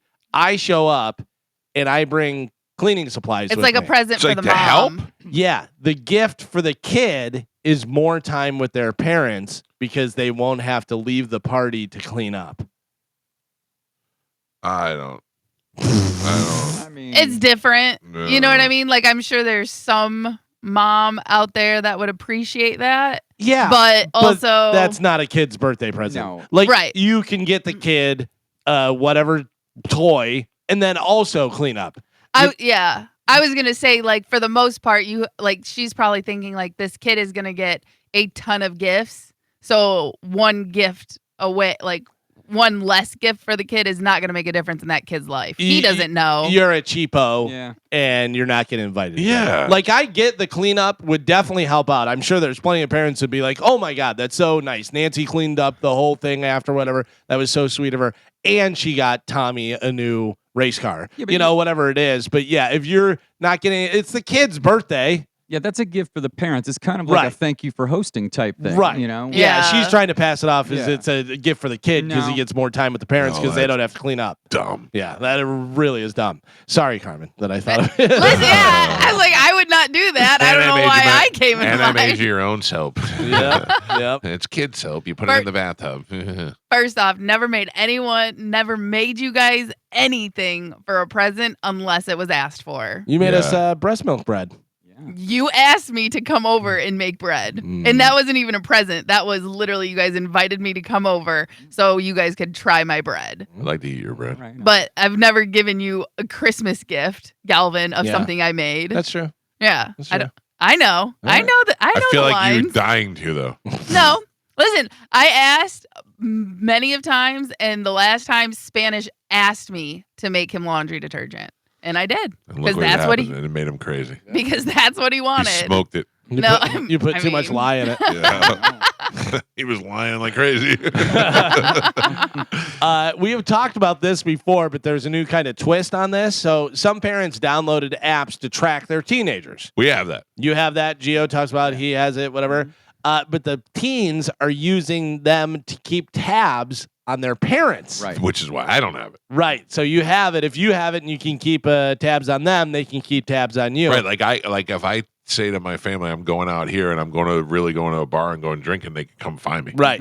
So now parents are complaining about it, calling this new trend fambushing because it's a family app. Fambush. So it's an ambush, That's pretty fambush. So they're seeing their parents or like Starbucks or Chipotle or something like that, and then demanding that they bring them something. Yeah. I can see you're at Starbucks. Bring me Juliana home this. does Yeah. that all the time. All the time. She's like, you're at Starbucks. And her friends.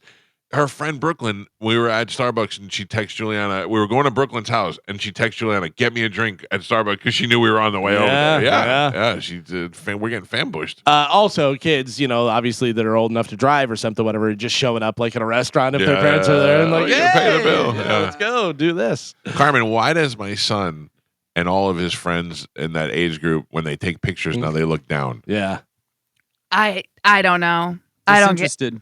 Yeah. No, So you gotta it's a look pose. It's like Right. because they all look down, whatever. I used to do the look away. I would do that Right, sometimes, like the group picture, everyone's smiling, whatever, and I just look over to the Really? side. Just because whenever they'd see the picture, they'd be like, look at Calvin. He's not even looking at the camera. I just do the big eyebrow, but that's all I have. I look straight at the camera. You fix your shirt and you do the eyebrow. Yeah. And millennial girls, we all put our hand on the hip to make our arms That's skinny. cute, though. Yeah, but that is, you can tell a girl that's in her 30s from her 20s by that pose. Oh. Because that is such a very like millennial thing. Yeah, I don't know. I took a Snapchat picture of me and my wife this weekend. Didn't even look at it, and she's like, "Well, let me see." I go, "Oh, Jesus Christ! If I have to go through this every time." Yeah. And she's like, "Yeah, let me just." I go, "It's a Snapchat. I got like 20 Snapchat followers. Who cares what they see?" My wife is very beautiful. Cannot take a picture to save her life. Every time I take her picture, her eyes are closed. I go, it's coming. I'll even count it down and stuff. And she'll be doing something with her and the eyes closed and looking this way. And I'm like, I don't know what to do. Yeah. Oh, I don't know. I'm sick of taking 30 pictures every time I have to take a picture. That's the thing is I feel like I just have to take 30 pictures Yeah. and scroll through. And then I have to give her my phone so she can find the one that she likes. I'm like, do you realize you're the one who looks good in every picture? I'm the one who looks like crap. What's the difference? How about this? And we can say legend. This one we can say legend. 'cause KCL. They throw it around a lot and it's not appropriate. All This right. one, absolute legend. After 55 years, radio legend I'm with you. Dr. Demento is retiring. Dr. Demento, who launched a career of Weird Al and a bunch of other different ones, Fish Eyes and all, or Fish Heads, right, all the different Roly-poly ones. fish Yeah, heads. Dr. Demento retiring. Dr. Demento. Did you ever listen to his show? Oh, yeah. FLA had it for a while, and on Sunday nights, and I would hear it. They did a whole show with songs about the Beatles, songs that people made about the Beatles. Oh yeah. So there were like 10 Ringo songs, 10 Paul songs, and they would play those. Yeah, he would play parody songs and interesting songs like that with themes and things along those lines. And yes, launched the career of Weird Al. And now it's all AI. I think was it Rainn Wilson that played him in the Weird Al? Oh yeah. I forgot Yeah. about that. Yeah. Yeah. So Dr. Demento retiring. You probably haven't heard from him for a while, but No, and I wonder how rich Dr. Demento is. I don't know. Probably not that. Probably not that rich. Yeah, but I mean, he was obviously in a bunch of different markets. Yeah, but so he was at least getting something, not like a huge contract, like I don't know. Stern or somebody. But I'm saying, like, if you're usually when you're on in that many markets, you do a trade thing where you're selling the advertising based on the amount of markets that you're in, and that could definitely be profitable. It says his estimated net worth between $4 and $6 million. Oh, that's pretty good. Yeah, pretty good. Pretty good. I mean, not great for 55 years worth of work, but Yeah. not bad. But also fringe. You know what I mean? Because I'm sure a lot of people right now that are like, "Who is Dr. Demento? Yeah. Who are you talking about?" But if you heard him, you'd probably know. He has such a weird voice and everything. Today is National Hydration Day. Good. Hydro Bros, unite! I am not I don't drink enough water. Oh, I drink so much water. Yeah. I drink so much water or Gatorade Zero. Those are my two big drinks. Yeah. And Gatorade Zero is good. It is good. They got a lot of good flavors. Yeah. I do like the Liquid Death has an Arnold Palmer that they have Oh, yeah? that they call Dead Billionaire or something like that, whatever. That's decent. That's funny. But I try and stay away from soda. Yeah. If I drink, I'll drink, Diet Coke, whatever. But rarely do I drink soda. If I go to a restaurant, I have to have like a steak or something. I have to have soda. I can't. yeah, but it's funny because I'll do tea sometimes. But then if you do tea and you do the sweetener, you're killing yourself with sweetener. Yeah, So who knows? I don't basically do it to be healthy. I just don't really like soda a lot. I don't drink a lot of soda.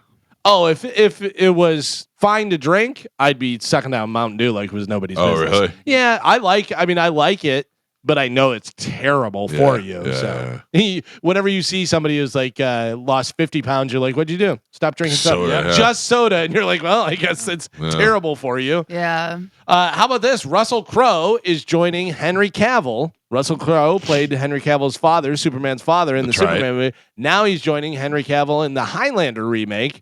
So Russell Crowe will be playing the Sean Connery role. I don't really know what Highlander is. I know there can be only one. Right. One. Yeah, Yeah. but I don't know what that means. I don't know. There was they would fight each other. The Highlanders would fight each other. Yeah, they're Oh. eternal. They can't die until one of the other Highlanders Kill kills them. them. And Right. then there's Yeah. finally just one Highlander. Right. Oh, And then that Highlander can die once all the other not, Highlanders. not if there are no Highlanders. Oh, to so kill he them. just lives forever. Yeah. Oh, interesting. I want to be the Highlander. Who wants to die? Right. Like, I Vampires. No. I know, but we say that whatever. If I was a vampire, I'm totally fine with it. If Right. you want to turn me to a vampire, I will be a Live vampire forever. Yeah. Live forever. I mean, there's clearly no age gap because in Twilight you can be 300 years old and banging 17-year-olds. If you're not a complete moron, you'll have money because you'll have Sure. generational wealth. and Oh, stuff. the what's his name was listed as one of the father in Twilight was listed as one of the richest movie characters ever. Oh yeah. Yeah, it was like behind Bruce Wayne. And then also you can do your on girls. Glamour. Yeah. You can do that. Yeah. But now, wouldn't you be a little bit upset if you got turned into a vampire like today, as opposed to maybe 20 years ago? No, I'm or- fine. You Look at think- me. Okay, all right. Gorgeous. Yeah, like- what age would you want to be turned into a I vampire? mean, I would go like 28 or something, Yeah, whatever. yeah, But yeah. I'm fine. So you stay that age forever? Right, yeah, because yeah. that's where you are. I was gonna say, would you want to be turned into a vampire at 80? No. Yeah, I want to be old vampire. No, because then you can't do anything because you're 80 years old. Right. All right, I get you. Yeah. I get you. 35. It depends on how spry I am at 80. We'll see, whatever. But like right now, I'm totally fine, healthy, and decent. So I go, okay, yeah, that's fine. All right, I'll work on it for you. All right, just putting it out there. I would like to live. I would say forever, but those guys seem really frustrated that they can never just die. And I'm like, but they're what? frustrated after like 1,000 years. Yeah, Right. yeah. After 1,000 years, maybe you go, yeah, just go ahead and stake I'm me. over it. Let's get But after 1,000 years, I mean, what do you? I don't know. What are you bored of? Well, you see all your friends come and go. You make new friends. Yeah, but then Which you're will then die. it's eventually. I would imagine you're just over it. You're just like, all right, 1,000 Yeah. years. It's enough Yeah. already. I got it. I mean, we were lucky if we got 80. Yeah, So yeah. Owen Wilson has been confirmed for the 4th Meet the Parents movie. oh Yeah, they're making another one. yeah. So you had Meet the Parents, Meet the Parents 2, or was that Meet the Fockers? I don't remember. Yeah, so there's been 3. So this will Meet be the Parents. No, I think there's been. Oh, This No, will there's be the been 4th. 3. Meet the Parents, Meet the Fockers, and then the kids Little one. Fockers. Yeah. Oh yeah, that's it. Yeah. Yeah. I think I only saw the first one. Oh, I like them. I think they're all good. I think it's saw too. them. Yeah, it got too hokey towards the end, Yeah. and the first one was good. The second one was okay, but it got too hokey towards the end. But I can see if they come back and they do it the right way, Mm. and especially if they cast those kids. Too long. It's been too. You know what I mean? Yeah, The long-awaited gap sequel. in Yeah. between. I have some new music for you guys. I'll tell you what, we're up against the clock. Can we take a break and Sure. come back and do it? Yeah, All right, absolutely. This is new music featuring an artist that has a couple guest artists on the song. Okay. All right. We'll take a break and we'll get right into that. Everybody loves new music. We haven't had some in a long time. It is the Mike Calta Show. New music next on 102.5 The Bone. This is pretty good. I thought you were going to say an R&B artist. No, Ed Sheeran did a song called "Blow," I think it was, with Bruno Mars and Chris Stapleton, Okay. maybe. And that was a really cool song. It was a really cool song. I have some more new music for you Oh, guys. I love morning music. Yes. So this, I know you already know. Yeah. So I'm just going to go ahead and give it to you. This is Motley Crue Yeah. with Dolly Parton. Dolly Parton joined Motley Crue on a remake of their 1985 ballad "Home Sweet Home." And I got to tell you, I love Motley Crue. I love Dolly Parton. Okay. It's such an iconic song. Right. That if that- you change it at all, it sounds weird. It sounds weird. But although, I mean, she compliments it. Yeah, it sounds like Dolly Parton's driving around in a Cadillac with, Exactly. the Right. top down, Yeah, and yeah. she's singing along like she's just putting her own parts to "Home Sweet Home." Yeah, I agree with that assessment. Yeah. I mean, it's not bad, and it's Dolly Parton, so you kind of got to like it, Yeah. Dolly Parton has that Betty White thing where everybody just loves her for some reason, just Yeah. the old white lady. You like Dolly? Doesn't sound like a duet though. No, You know. not at all. Not because you could never get Vince Neil to sing that song with Dolly Parton now because she would bury him. Yeah. He Right. can't sing. It just sounds like they took the track from '85 and then put. That's literally you know, what the video is. Yeah, Dolly just sang Yeah. over top of it. That's fine. Listen, she's getting her little rock and roll moments in. But is anybody putting this on? Is anybody going, you know what? Instead of the regular "Home Sweet Home" version, let me hear Dolly sing over top. Yeah, I bet there are. I bet there are country people that love that song but love it now. They could say they love it because of Dolly. They should have just had Dolly do it. Like Yeah. Yeah. she should have Yeah. done her own version of it, and that would with have Motley Crue. no. I mean, not even just use their maybe music. just Nikki on bass. Yeah. Something like that, just so you can have a nod. Right. Yeah. Tie it in, whatever. But yeah, completely remove Vince's vocals and let Right. her sing her style. Because she does, when you hear her sing it, even if she's singing the verse or the chorus, she makes it Dolly and changes the inflection. You know what I mean? So she almost could make any song sound kind of country. Right. Yeah. It doesn't 'cause she's sound got like that, she's out front either in the mix. Right, You know, right. She's kind of buried back there. Yeah. You She's know. got that gurky to Yeah. her voice. So, Oh. yeah. Well, I don't mean that in a bad way, but when she sings, she does. By the way, what a great song. "Home Sweet Home." Home Sweet Home is a great song. So good. Yeah. So good. Well, there you go. New music for you. You got Ed Sheeran rocking out That with was Dave pretty Grohl good. and John Mayer. Yeah, I thought that was Now you put Dave Grohl, John Mayer, and Brad Pitt in the whole mix together. Oh, now it's a real cool song. Yeah. And then you got Dolly Parton singing a Motley Crue. Carmen, Yes. I have been married for a long time, and I think my wife is beautiful. Yeah. But I have a certain type of girl that I like. Whenever if I was looking for a girl to marry, I look for a girl that looks just like my wife. Mhm. You know what I mean? Mm-hmm. When it comes to sexy time, I have a certain girl that I'm attracted to, and I think I found the ultimate one. Explain to me, Carmen, the situation. I don't know about this, and I don't know. I always assume you do. Okay. Did Chris Brown choke a bitch out? Oh, I have no idea about that. Okay. I thought he was still in jail over in London. Chris Brown? Yeah, Oh, I don't even know. because he had problems over there, and then he basically ran, came back here, and then he was like, all right, well, I'm going to come, do a concert over there. And then they arrested him. And he was like, why did I get arrested? But this was like, a few months ago. So all I know is he beat up Rihanna a long time ago. Right. And then recently he did a photo thing, a meet and greet opportunity, like kind of like a Comic-Con where you get to go pay and take pictures with the celebrity. And he took a picture with some girl, and some girl had him choke her out for the picture. Yeah. Right. Well, that's part of his meet It's the and hottest greet. picture ever. That is- What's part of his meet and greet? That he gets to choke him out? No, that he does like crazy wild pictures. Like his fans will be like, will you give me a piggyback ride? Can I kiss you on the cheek? Can I act like you're, behind me doing dirty stuff? And he does it. Like he does these wild poses with his fans. Yeah. Yeah. Well, he did this one. Oh, I see the girl you're talking about. She has the whole sleeve of tattoos and chest tattoo and everything. Don't worry, I have it on my phone if you need it. No. I'll send it to you. Mhm. Yeah. And meanwhile, my wife's texting me. She's listening. You're not supposed to be listening to this part. I thought you were inside. Hold on. I sent it to the group. Oh, yeah. Sleeve of tattoos, crazy hair and lipstick, and want to be choked out. That's my kind of girl. I would wear a condom. Yeah. With Chris Brown. Yeah. Yeah. She's not. I wouldn't say she's the cleanest girl. I don't really know her. I can't judge her just based on one photo. But And I got to tell you, if she's having Chris Brown do that to her, I don't know how much you're satisfying her. Right. You know what I mean? I'm not on her list of accomplishments. Yeah, because I feel like she's gonna be yelling stuff out, and you're gonna go, I can't do that. Yeah, I used to talk about that. I'd say, look, I'm glad I'm married because I can't have sex with these young girls that expect something from you.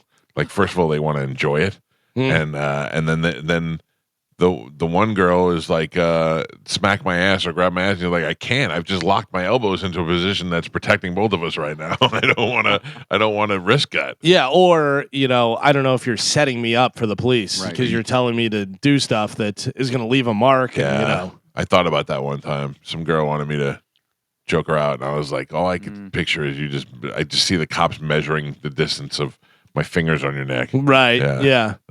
Or it's fun until she's completely out, and you're like, oh god. Oh, no. I squeezed I went too too hard. hard. I pulled a Lenny on her. Yeah, Lenny hugged her too hard. Oh no. Oh, I don't know, and my wife doesn't. She's not asking for anything too kinky, and From you. from me, or she's probably saving it for Chris Brown. No, yeah, I don't know. I don't think that she's into anything too nuts. And if she was, like, imagine if she wanted me to punch her or hit her or smack her. You know what I mean? I Yeah. don't know if I could do that. I'm like, oh, you're the mother of my kid. Did you see the girl? And I like the third time she passed by at Whiskey Willie's, passed by the stage. I realized she was a waitress there There was with the a couple of hot waitresses purple hair, there. and she was wearing the Pipple toddler shirt. Oh yeah, Danny is her name.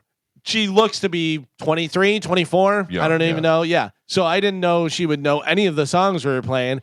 Every time she came by, she was singing the songs and she was doing like the Lady Gaga, like monster stuff on her. And I'm like, this is awesome. This is hilarious. Because she looks like she would be like, look at these old nerds playing classic rock. Whatever. She was totally into it. Nope, she was totally cool, and I taught. It was amazing how many guys asked her for her phone number Oh, that night sure, while I yeah. was there. Yeah, But she was into it and she was fun, and that's what you want from somebody who works there. You want them to have fun too, because they Sure. kind of set the tone for the party, Yeah, you don't want the people who work there to be miserable. Right. Yeah. I was wondering. I don't know. I mean, I imagine it seemed like it was pretty easy to get drinks there. I had a whole couple of buckets of Bud Lights on stage with me while we were playing. Yeah, it was definitely a fun time Friday night. Thank you again to Whiskey Willie's and everybody who came out to Whiskey It Willie's. was a blast. And we tried to tell you, there were people I saw that were mad online because they couldn't get in. They had to wait to get in. It's not a very big place. We told everybody to get there early. It's just how it was going to go. And that's the whole idea of us doing the dive bar tour is so we could play small places that couldn't normally afford to have us come on out there. So our next one, not so much a dive bar. We're playing the beach club in Siesta Key on the 4th of July. That's a big celebration. Yeah, for sure. That'll be great. That place is great too. I'm wearing my Make Iran Great Again hats. Yeah. My MIGA hat. By the way, a guy just sent a thing to me. It has Trump with like a turban on and it says MIGA on it. I sent it to you so you can post it. I love it. I absolutely love it. We got a lot of things to give away. We should probably do that with some sort of game. Maybe we take advantage of Gio not being here. Oh, okay. No, I don't know. We could play something. Also, I'll take your phone. Oh, that's hilarious. Yeah. I'll take your phone calls if you want to get through 800-771-1025. How about this? A lot of people asking. I got to tell you, I was a little bit surprised. No Medicine Man at our show. I know. No Medicine Man. It means that one of his other favorite bands was probably playing closer to his house. And Flanders and his fat wife wouldn't drive him all the way over there to Lutz.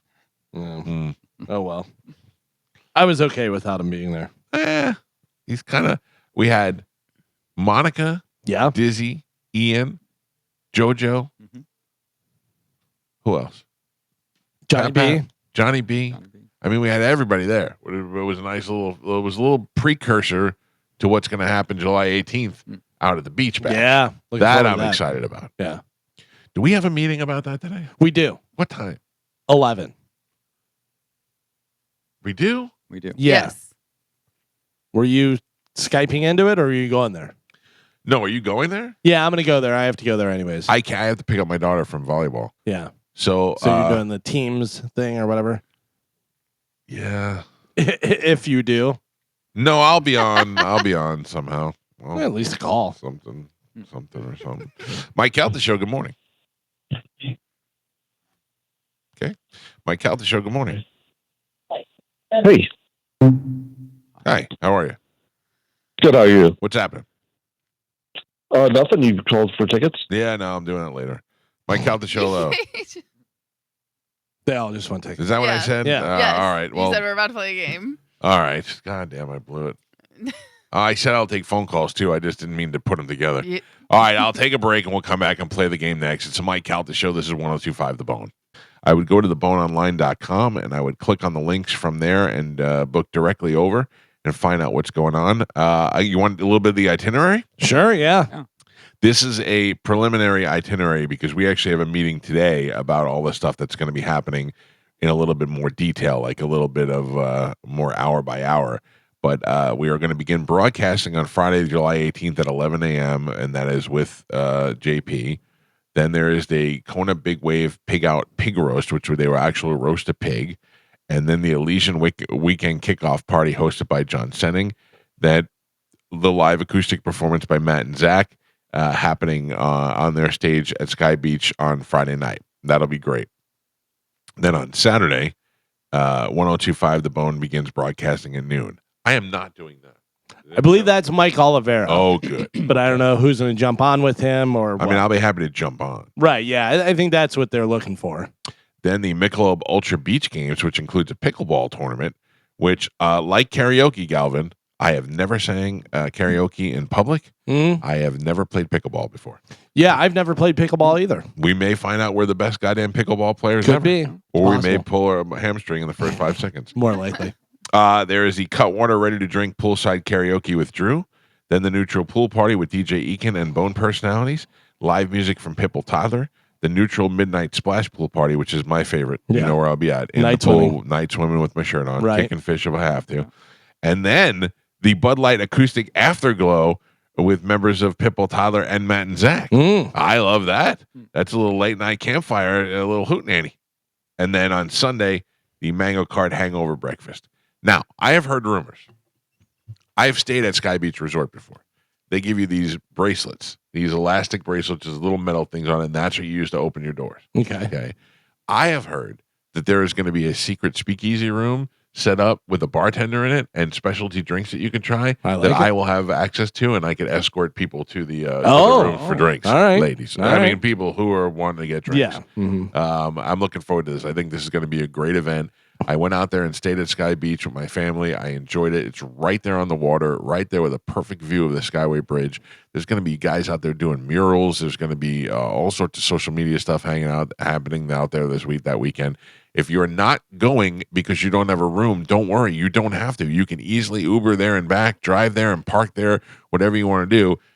You do not have to be staying there. It is free and open to everybody all weekend long. Yeah. So it's free to get in. You can come and hang out. You don't have to have a room or anything like that. And then also, you read all that stuff. I think there's more stuff being added to this. That's the thing. Yeah. We got today. We got our meeting about like what time everything's going to be and what stuff's going to add. Like Carmen's yoga is not on this list, but that doesn't mean it's not happening. I have no idea. Right. We'll find out today. Yeah. Have you been stretching? No. No. Pat. Yes. She's been dancing. Dance Revolution. Yeah. Oh, how's that been going? That's so much fun. Is it really? Yeah. Like 2 songs in, I'm winded. And I usually do like 3 or 4. Yeah. And then I'll, just chill out for a little bit. And then I get back up. I think I did like a total of like 10 songs yesterday. I am not good at it. Chad is amazing. Like everything he does. Love Chad. No, I'm very competitive. It makes me mad. That's why I'm practicing. Because I'll do like 2 songs and then I'll be like, okay, I'll do one with you. And then he gets up and he kicks my ass by like 2,000 points. Carmen. It's so annoying. He's a man. And he's a gamer. Oh, he's a gamer. Yeah. But that is the thing because it like really, and we got like a cheap version. I think we're going to send it back and get a better one, but it doesn't really go with the songs. What do you mean? It's just like the arrows, usually it should go like with the beat. Yeah. Like sometimes it does, but sometimes it doesn't. It just, you know what I mean? And all the songs are like Kid Bop songs I think and that's stuff. cheap out. Get the good one. Well, you we guys should didn't. go buy the arcade version. Well, we're going to buy. I wish we had room for that. No, we're going to get the one to hook up to the Xbox. We thought we did. Oh. We thought we just bought the pad. Gotcha. And it turns out we bought like a whole gaming system. Okay. You know what I mean? So we're going to send it back. But until we get the new one, I'm going to practice on this one. When's your birthday? March. I knew that. Yeah. Yeah. Yeah. You got me money. For I the did? cruise. Yeah. Yeah, remember we both got our money for the cruise. Oh, for the cruise. Yeah. You guys just sent me Venmo. For the Thank cruise, we got your money, and I got your weights for Christmas. Yes. Okay. Did we give you the same amount? Yes. Okay. We did? Yeah, I think Yeah. we decided discussed on it. Yeah, I think You we discussed coordinated. it. Yeah. Yeah. It was good. Thank you very much. I was it was going very higher, helpful. but Galvin said it was too high. Yeah, I go, it's Carmen. I go, what are we doing? It's I not don't know. I go, this isn't JoJo's birthday. Yeah, no, listen, it was a very good birthday present. Thank you to you both. Remember when we fooled Dinah? When I Yeah. told Carmen we gave Carmen $1,000. Yeah. Dinah was ready to kill everybody. Carmen had been here for like 2 weeks. Yeah. Oh man. I had to act so excited about it. Yeah. And then you ended up like, okay, give that back to me. Yeah, and then you yeah, gave me yeah. like $50. I was like, Listen. thanks. Yeah, listen, I get it, but still. JoJo texted me on Saturday. JoJo was out at Whiskey Willie's and stuff, but I didn't see her because I got there and Yeah. then was up there and She was on stage. yeah, but I mean, like, I didn't say Oh. get to talk to her or anything like that. And she texted me and she goes, "Sorry, we didn't get to talk at all." She goes, "I had to get back and da da da da da, but it was a blast and everything." And I said, "That's cool." I said, "I wound up talking to your sister. Don't be jealous." It's so funny. Everybody thinks they're twins. They do They look a lot look very. alike. Listen, they're sisters, and you can definitely tell that they're sisters and stuff. But they're not twins. Like everybody thinks they're twins. Oh, listen, at the Christmas pub crawl, Yeah, I remember that. Chad came up to me and was like, "JoJo's here." And I look over, I'm like, "That's not JoJo. That's her sister." He's like, "No, JoJo is here." I'm like, "I promise you she's not. That's her sister." And we walk over and then JoJo like steps out behind Mike. And I was like, "Oh, you're right. JoJo is here." Interesting that you say that, Carmen. Maybe black people get confused about twins because at the Christmas parade, some black lady was like, "Can I get a picture with you? I never had a picture with twins." And they're like, "We're not twins." And she goes, "Get this twins over here. Let me take a picture." And I was like, "What is going on?" They're Yeah, not it's twins. like how certain guys can't see, like, are colorblind. Yeah, and yeah. black people can't tell twins apart. Yeah, maybe. Hmm. That's the thing. Carmen, you want to go over the list of things we have to give away real quick, and then we'll play a game? Sure. We have tickets for Busch Gardens Summer Nights. Mm-hmm. We also have tickets for Suicide Boys and Monster Jam. All right, let's do it right now. A little game that we hadn't played in some time called Whose Tweet Is It Anyway? Here we go. Let the tweeting begin! It's time to play Whose Tweet Is It Anyway? On the Mike Calta Show. There are two lines open, 800-771-1025 if you want to get on. The rest of them are absolutely full, but line 1 and line 7 dropped off. So if you want to jump on, jump on. All right, here we go. Joe, you're involved in this one too. So it's Mike, Pap, and Carmen all playing. I'm going to read a tweet that is done by somebody who's on the Bone on air staff. You guys try and figure it out. First one to get to 3 is going to win a prize for somebody on the phone lines. Here we go. Your first tweet. This one says, "Don't mind me. I'll just be over here smitten for the rest of the day." I'm sorry, for the rest of the night. Don't mind me. I'll just be over here smitten for the rest of the night. It's And there's spit, no- that'd be Carmen. There's no picture or anything? Nope. That's it. Just the statement. Done. Pap's done. Done. Mike's done. Done. Carmen's done. Carmen, I'll start with you. Whose tweet is that? Even though there's no emoji, Hmm? I think that's emojica. Okay. You say Monica. Mike Calta, who you got? It's a very feminine tweet, which is why I said Drew at first, but then I changed it to Monica. You said Monica. Pap? I was going to go with JoJo, Yeah. but I decided to go with Monica instead. Oh, is JoJo in this game? JoJo is on the after show. So Okay. she's part of it now. Everybody says Monica. Nobody gets a point. Oh. It is very feminine. That is Corey Cardinal. Oh. That was Corey Cardinal with that. What was he smitten with? I don't know. The rest of the text. I have no idea what's going on. This has, I might give it away with this, narrow it down for you, but I'm going to say it anyways, has a shirtless selfie of this person, and it says, "Start of my birthday week. Results." Done. In all capital letters. Mike's done. For the win. Nope, Done. nobody has any points yet. Carmen's done. Done. Pap's done. Pap, I'll start with you. Who you got? That is Mo. You say that's Mo. Yes, I do. All right. Carmen, what do you think? He goes to the gym. I've seen him do pull-ups. That's Mo. Mike Calta, who you got? The most gorgeous without a shirt at this whole station, and that includes the ladies. That's Wait. Mo. Everybody says Mo on this one. Everybody said Monica. Nobody got anything right. Everybody says Mo on this one. Everybody gets a point. I don't understand why Mo is 60 years old and celebrating birthday week. Yeah, I don't know. I don't know why he's putting up selfless or If I had his Shirtless. abs, I would never wear a shirt either. He has abs? Well, he's got a He good does. body. Got a good, close enough. Close enough. Speaking of birthdays, how about this one? It has a GIF of a little smiley face with a birthday hat and a little thing, a little party favor. Yep. And it says, "It's Roger's birthday. Happy birthday to you." Done. Carmen's done. Done. Mike's done. Done. Pap's done. Mike Kelta, whose tweet is that? I said that was Dizzy. Say that's Dizzy. Pap, who you got? I was going to say Dizzy, but I'm going with JP. Say JP.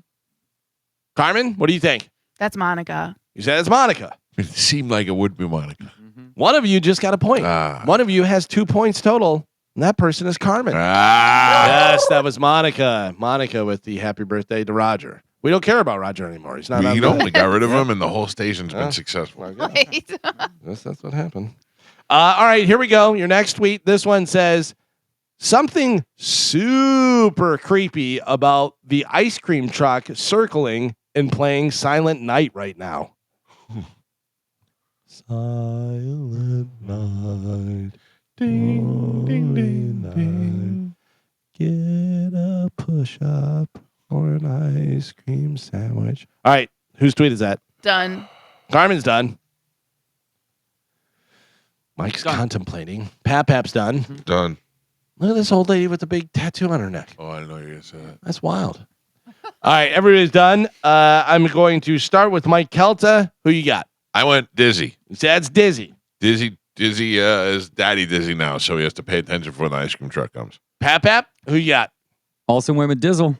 Say that's Dizzy. Carmen, you could win it all right here. Who do you think that is? I think that's John Senning. I think that's John Senning. 2 for Dizzy, 1 for John Senning. 0 points. Really? I back-to-back Monica. That was Monica. No point on that one. All right, let's go to another one here. I'm going to go with this one. Okay. Is keeping chips in the fridge a red flag or a life hack I didn't know? Whose tweet is that? Done. Mike Calta's done.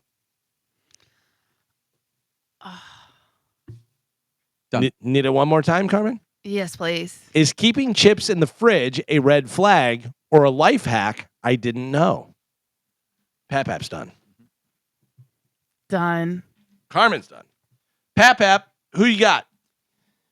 I'm not confident about it, but I went with John Senning. Say John Senning, trying to figure out the fridge chips. Yep. Mike Calta, what do you think? Young enough to still use red flag, eating chips. I also went John Senning. All right. Carmen, let's put it away right here. Who do you think it is? It was about food, so I went with Johnny B. Well, that's also good. All 3 Johns, 2 for Senning, 1 for B. 0 points. That was Dizzy. Dizzy trying to find out about the chips. I've never heard about that. No, I haven't heard that either. So I don't know. Should have known. This next one has a picture of an alligator. Okay. It's got a little bloody lip. Oh. It says, does anybody help gators? Have made a couple of calls and nobody is interested in it. It's hooked in its mouth and foot. I'm about to try and grab him. Who on this station would be dumb enough to grab an alligator? That's a good question. Carmen's done. Carmen thinks she knows. Done. Pap's done. Mike's done. Mike Calta, whose tweet is that? I don't know. I just picked Corey Cardinal. Corey Cardinal jumping on the Gators' back. Yeah. Pap, what do you think? I also jumped on Corey Cardinal. Corey Cardinal. All right. Mike said, "Who's dumb enough?" You Like I guys feel both like went Corey wants to help, Yeah. and then but it was like if I have to grab it, I'll grab it. All right, Carmen, let's go. What do we got? John Senning. You say it's John Senning. Yeah, cares a lot about dogs and stuff. So animal lover. All right. So 2 of you said Corey Cardinal. 1 of you said John Senning. Carmen wins the game. That was John Senning. Son of a bitch. Yeah, poor little gator. All He right. looks small enough you can grab him. I don't know. I mean, if he was hooked, but you think about it. If he's hooked and you're trying to go unhook him and then he bites your finger off, you're like, well, why did I do that for? No, I Right. get it. You I know? get it. Yeah, you don't want to, but I don't know. If I saw a gator under 3 feet and, Under 3 feet? I was thinking like a foot. nah, I feel like I could.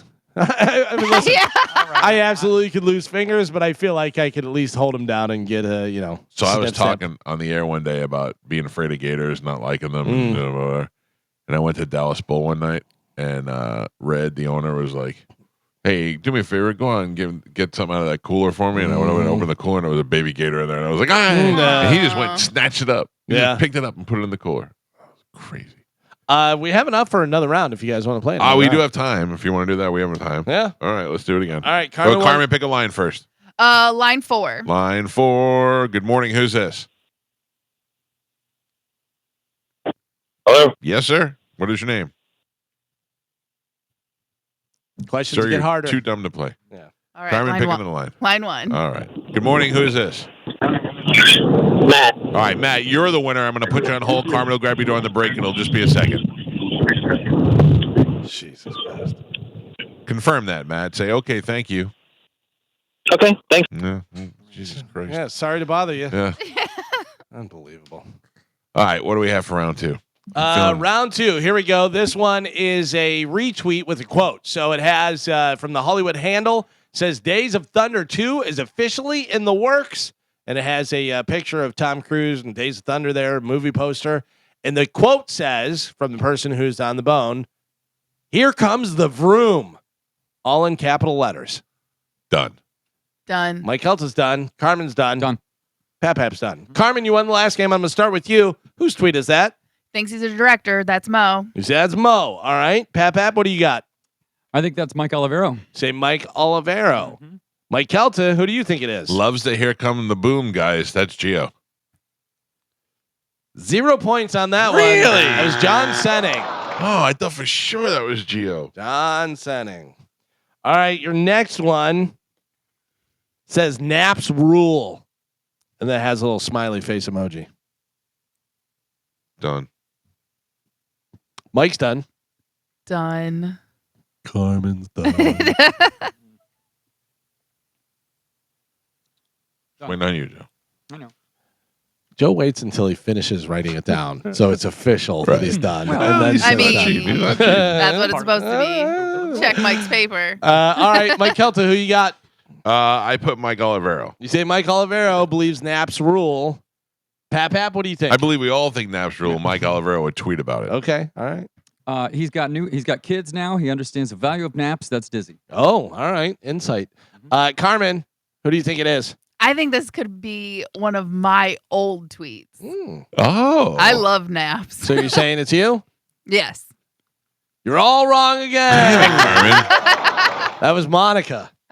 She even had the emoji. in there. Emojica. She had the emoji in there. All right. How about this one?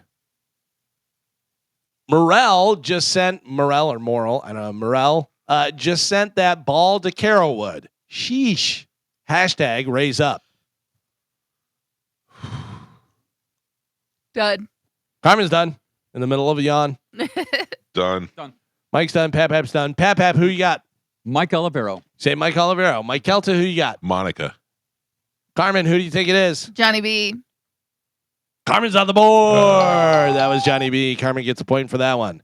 Your next tweet has a movie poster, I guess it's the series HBO Surviving Ohio State that's on HBO right now. And Right. it says, That was good. this documentary is unreal. The doctor at the center of the scandal is nothing short of monstrous, and that staff ignored it. Those effers are just as bad. And then all caps, a must see. Done. Carmen's done. Done. Mike's done. Joe's still writing. Mike Calta, who do you think it is? Mike Olivero. You say Mike Olivero. Carmen, what do you think? John Senning. Pap, who you got? I got Senning as well. It's about a documentary. It's Mo. Oh, That was Mo. Jeez. You guys stink. You guys stink. Geo is the strong one on this one. Yo, yeah, he's always winning. All right, Carmen has 1 point. You guys have 0 points on the board. Unbelievable. This one says the phoenix of the bone, feathers completely singed, but I always rise. And rise is in all caps with like 5 exclamation points. The phoenix of the bone, feathers completely singed, but I always rise. Whose tweet is that? Done. Done. Carmen's done. Mike's done. Done. Pap's done. Carmen, whose tweet is that? Dizzy. You said it's Dizzy. Mike Calta, who you got? The canary of the bone, Dizzy. And you said it's Dizzy. Pap, what do you think? I went with Corey Cardinal. You say Corey Cardinal. The flamingo. 2 for Dizzy. Dizzy's right. Mike and Carmen both get a point on that one. Do we know what that was in reference to? No. Rising from the ashes? All right, your next one says, had the best, all capital letters, had the best instant karma moment today driving home. Who's that? Had the best instant karma moment today driving home. Done. Done. Carmen's done. Mike's done. Pap's done. Pap, Yeah. whose tweet is that? You have 0 points. Let's get some on the board. That's Johnny Beatties. Say it's Johnny Beatties. Mike Calta, what do you think? For the win, that's Johnny Nope, Senning. nope. You actually only have 1 point. Carmen, for the win. You could end it all right here. Back-to-back wins. Who you got? That's Monica. That's wrong. Nobody gets a point. That was Dizzy. Did the old back-to-back. Back-to-back Dizzy does. Yeah. Sometimes I do that. It's confusing. Double All right, Dizzy. I got to tell you. I have 1 tweet left. All right. So if Carmen gets it, she wins. Otherwise, we're screwed. I win. Here you go. Your next one says Mel Kiper didn't have hashtag Pope Leo. What is he? The 16th, 14th? 20-something. Leo the 14th on his board. Mel Kiper didn't have hashtag Pope Leo on his board. Done. Mike Calta's done. Done. Pap's done. Done. Carmen's done. Pap, 0 points. Make it showing. Who you got? I went with Mo. You say Mo. Mhm. Mike Calta, you tie it up. I had 2. Well, we can only have one. Mike Olivero. Carmen, you could win it all right here. Be back-to-back champ. TW. Who you got? Mike Olivero. No points. Ah! That was Johnny B. So in default, Carmen wins the game again. All She right, had Carmen, 2. you got one of those lines. Line 1. What else? 2. All right. Good morning. Who's this? Dino? Dino, you win the world's lousiest game of Who's Tweeted It. I love it. Thank All right. Thank you, sir. Hold on. He's on line 2. Carmen, there you go. You're all set. All right. We got to take a break. Ian Beckles is doing at the top of the hour. It's the Mike Calta Show. This is 102.5 The Bone. In the studio with us now, I'm a little nervous about this. Ian Beckles is here. How are you? Because he brought I have to say, Ian, though, you have a 100% track record on bringing food in the studio. Well, that's From I didn't- oxtail yeah, to yeah. lobster to brisket. I devoured a lobster that you gave me last time. It was fantastic. Well, food is different than coffee. Like Right. I just mixed the coffee, so it's just about the coffee. It's Right, not about me. but also what I'm saying is our palates, like, if it's something you like, it might be something I like. We sell this mushroom coffee. I Okay. don't particularly drink it myself, Oh, really? but I think the taste it has some cacao in it, so it's So it's a little- it's different. Okay, Don't be scared. I am a little I scared. know you're scared. I haven't had any coffee yet this morning. That's what I heard. There's no Geo. That's what I'm saying, though. All right, so this I is just want to mushroom smell coffee. it. Can I smell it? Sure. It doesn't smell overly appealing. To It be does honest. smell like mushrooms. Yeah, it does. Yeah. It does, but I love mushrooms. Oh, yeah. I love mushrooms. I love I mushrooms. love to eat mushrooms. I love mushrooms. If I took a sip of that, I'd puke. You're Yeah. not coffee people. So. Yeah. All right, I'm gonna take a just sip. Take a sip.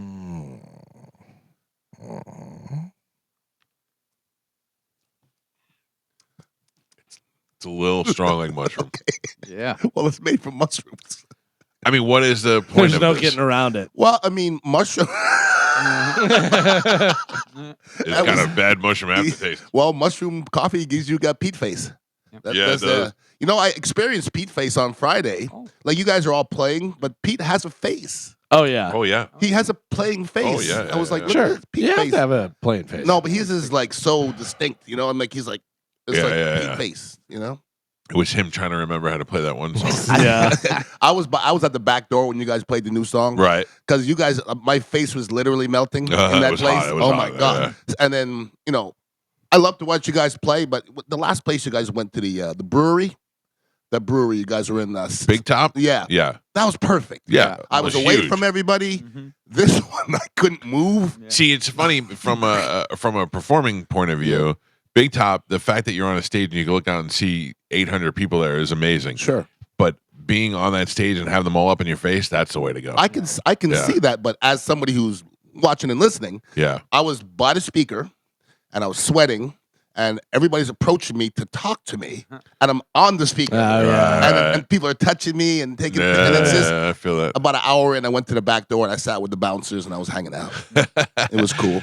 Yeah, I don't even know but did they take the pool tables out of there? Like Yes. I don't know. Yes. They did, Yes, they huh? did. Yeah, I think they'd been out before though. I think. Yeah. They it was their suggestion. They said we'll move the pool tables if we have to. I was like, I don't know. They're already in the other room. I don't think but I guess that works. I asked the guys, "This is the most people you ever had?" He said, "I think one other time they had more people, but like there was nobody checking the door." So Oh, we're just- challenge accepted. Yeah. but I'll you go back guys- there tomorrow. you We'll put guys people could've on the beat- roof. You guys could have beat them because they stopped. Yeah. When we got there, they were done already. Yeah. Yeah. You could have had another probably 50 to 100 people in there. Yeah, my poor neighbor Connie, she texted me right as we pulled up, and she was like, "We're online. They won't let us in." I was like, "All right, yeah, I'll get you." Sucks to be you. Yeah, no, I got Connie. Okay, in, yeah, good.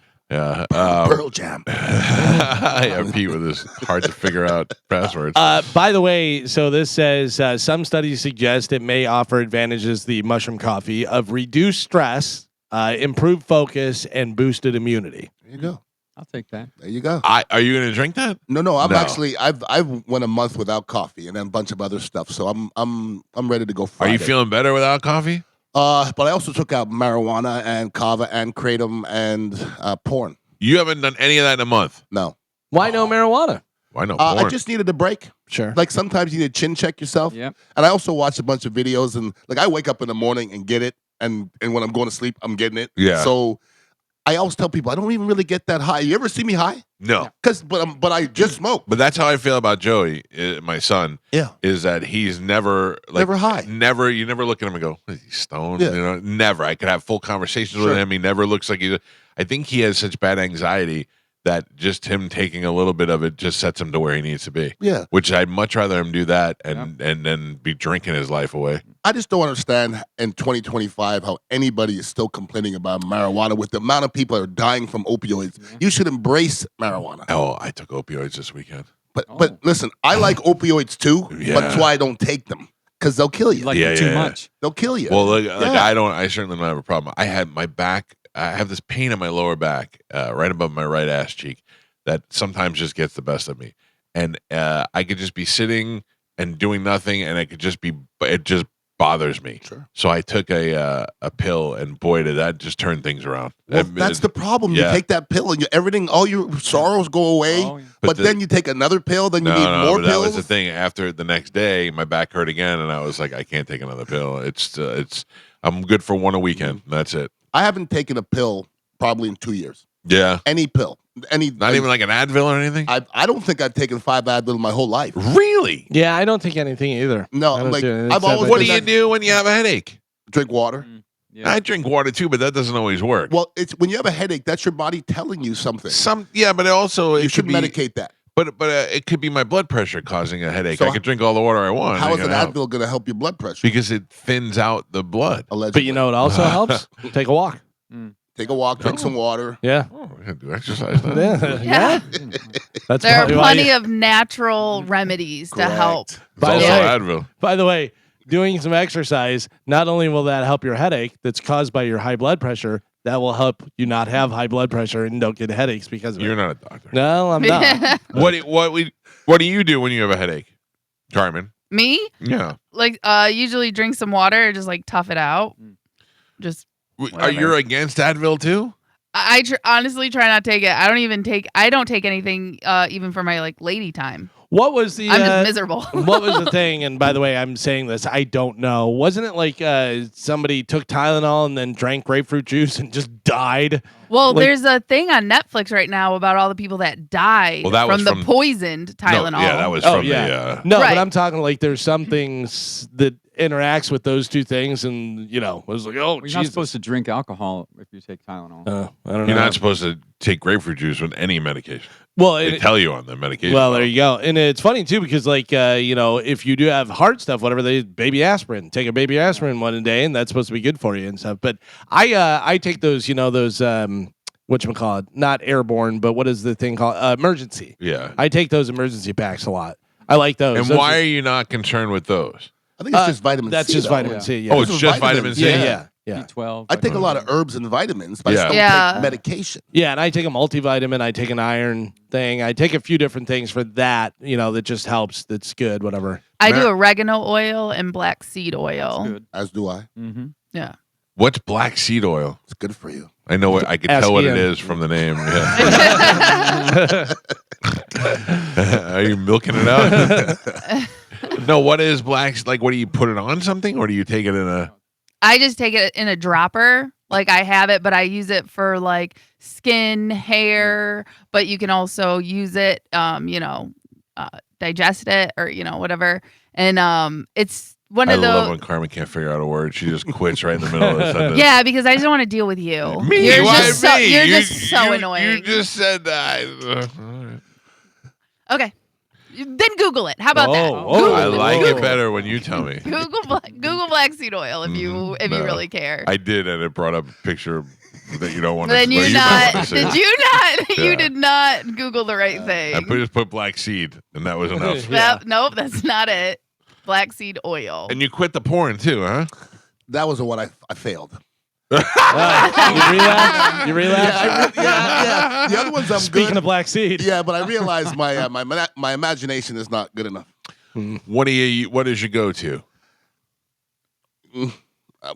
Well, it's not a complicated question. What do you mean by that? Like what style? Listen, I don't think anybody's more open talking Yeah. about it than me. And I'm telling you, like the other day I was watching live webcams, Mhm. Are you doing something like that, or are you No, just I do going mine like on X. I get mine on X, and I just go. Oh, to different X, like the places, and Twitter X. There's little snippets. yeah. I And think I that's have all a you need is style. a snippet. Yeah, I need a snippet. Give me a couple minutes. I I'm need good. an adventure. Oh, really? Yeah, I need to know the scenario. I need to Yeah. know what the bills were. I want to know what's going on. Well, I'll go on a snippet adventure every once in a while. Yeah, Yeah. but I'm on this new thing with the webcams. I can see how that's appealing. It's free. I'm not giving anybody any money for anything. I'm not, because people are like, oh, Are you gotta- communicating with them? No, Okay. no, I don't have anything. I just watch. Yeah. And I just go, That's cool, yeah. And sometimes I've seen stuff I wish I could unsee. Yeah. A lot of it's like in other countries. Sure, and porn is funny to where you're doing investigative journalism, and all of a sudden you find yourself in an odd rabbit hole. Yeah, And I'm like, yeah. whoa, and you look behind you like, Yeah, like, I don't who- look at that. Yeah, right. I'm not right, looking at right, that. right. Yeah. I'm not afraid of anything to look at online that's on the sites. Like, they do a good job of policing to make sure that there's no underage stuff and no that I'm okay with. Yeah, I'm not worried about Yeah. it. So I'm also not interested in anything too weird. Well, what's weird, and sex is a weird thing now, because True. you may think you're freaky, and you be talking to somebody who that's their bottom level. You know what I mean? So, Yes, I'm not freaky. I but will nobody- tell you but right now. What does no. freaky mean to you? Right. There's Like, levels. If I'm a freaky, I'm a lower level of freaky, because I saw something the other day that made me that some guys might be like, ugh, and I was like, ugh. And but you're right. I do not like to look at a supermodel. If I'm looking at it, I need it to be as average as possible. I'm okay with that. Yeah. Yeah. Average, maybe pretty in the face. I'll take. But I like to be average. Some stretch And if marks. it's like, I want to know that they've been through some stuff. Absolutely. And if it's a movie, then I want to know the story. I want to know what's going on. I don't necessarily either. I don't sit down and press play and watch the whole movie. Yeah. But I'm just saying, if there is a situation, I want to know what's going on. Well, that's what the cue is for. Don't want a movie at all. Want it to be amateur, and kind of don't want them to be into it. You know what I mean? Like, you see sometimes you're like, all right, well, this is clearly for her OnlyFans, or she's doing this, whatever. This one's kind of like, stop filming me. What do you Oh, that? Yeah. That's not. I got you. I saw one the other day that's fake, by the way. It's fake, but it's like, you ever said Taxi Cab where they do stuff in the cab? It's fake, but this one's really good. This one is a young girl who gets caught shoplifting. Yep, I've seen that.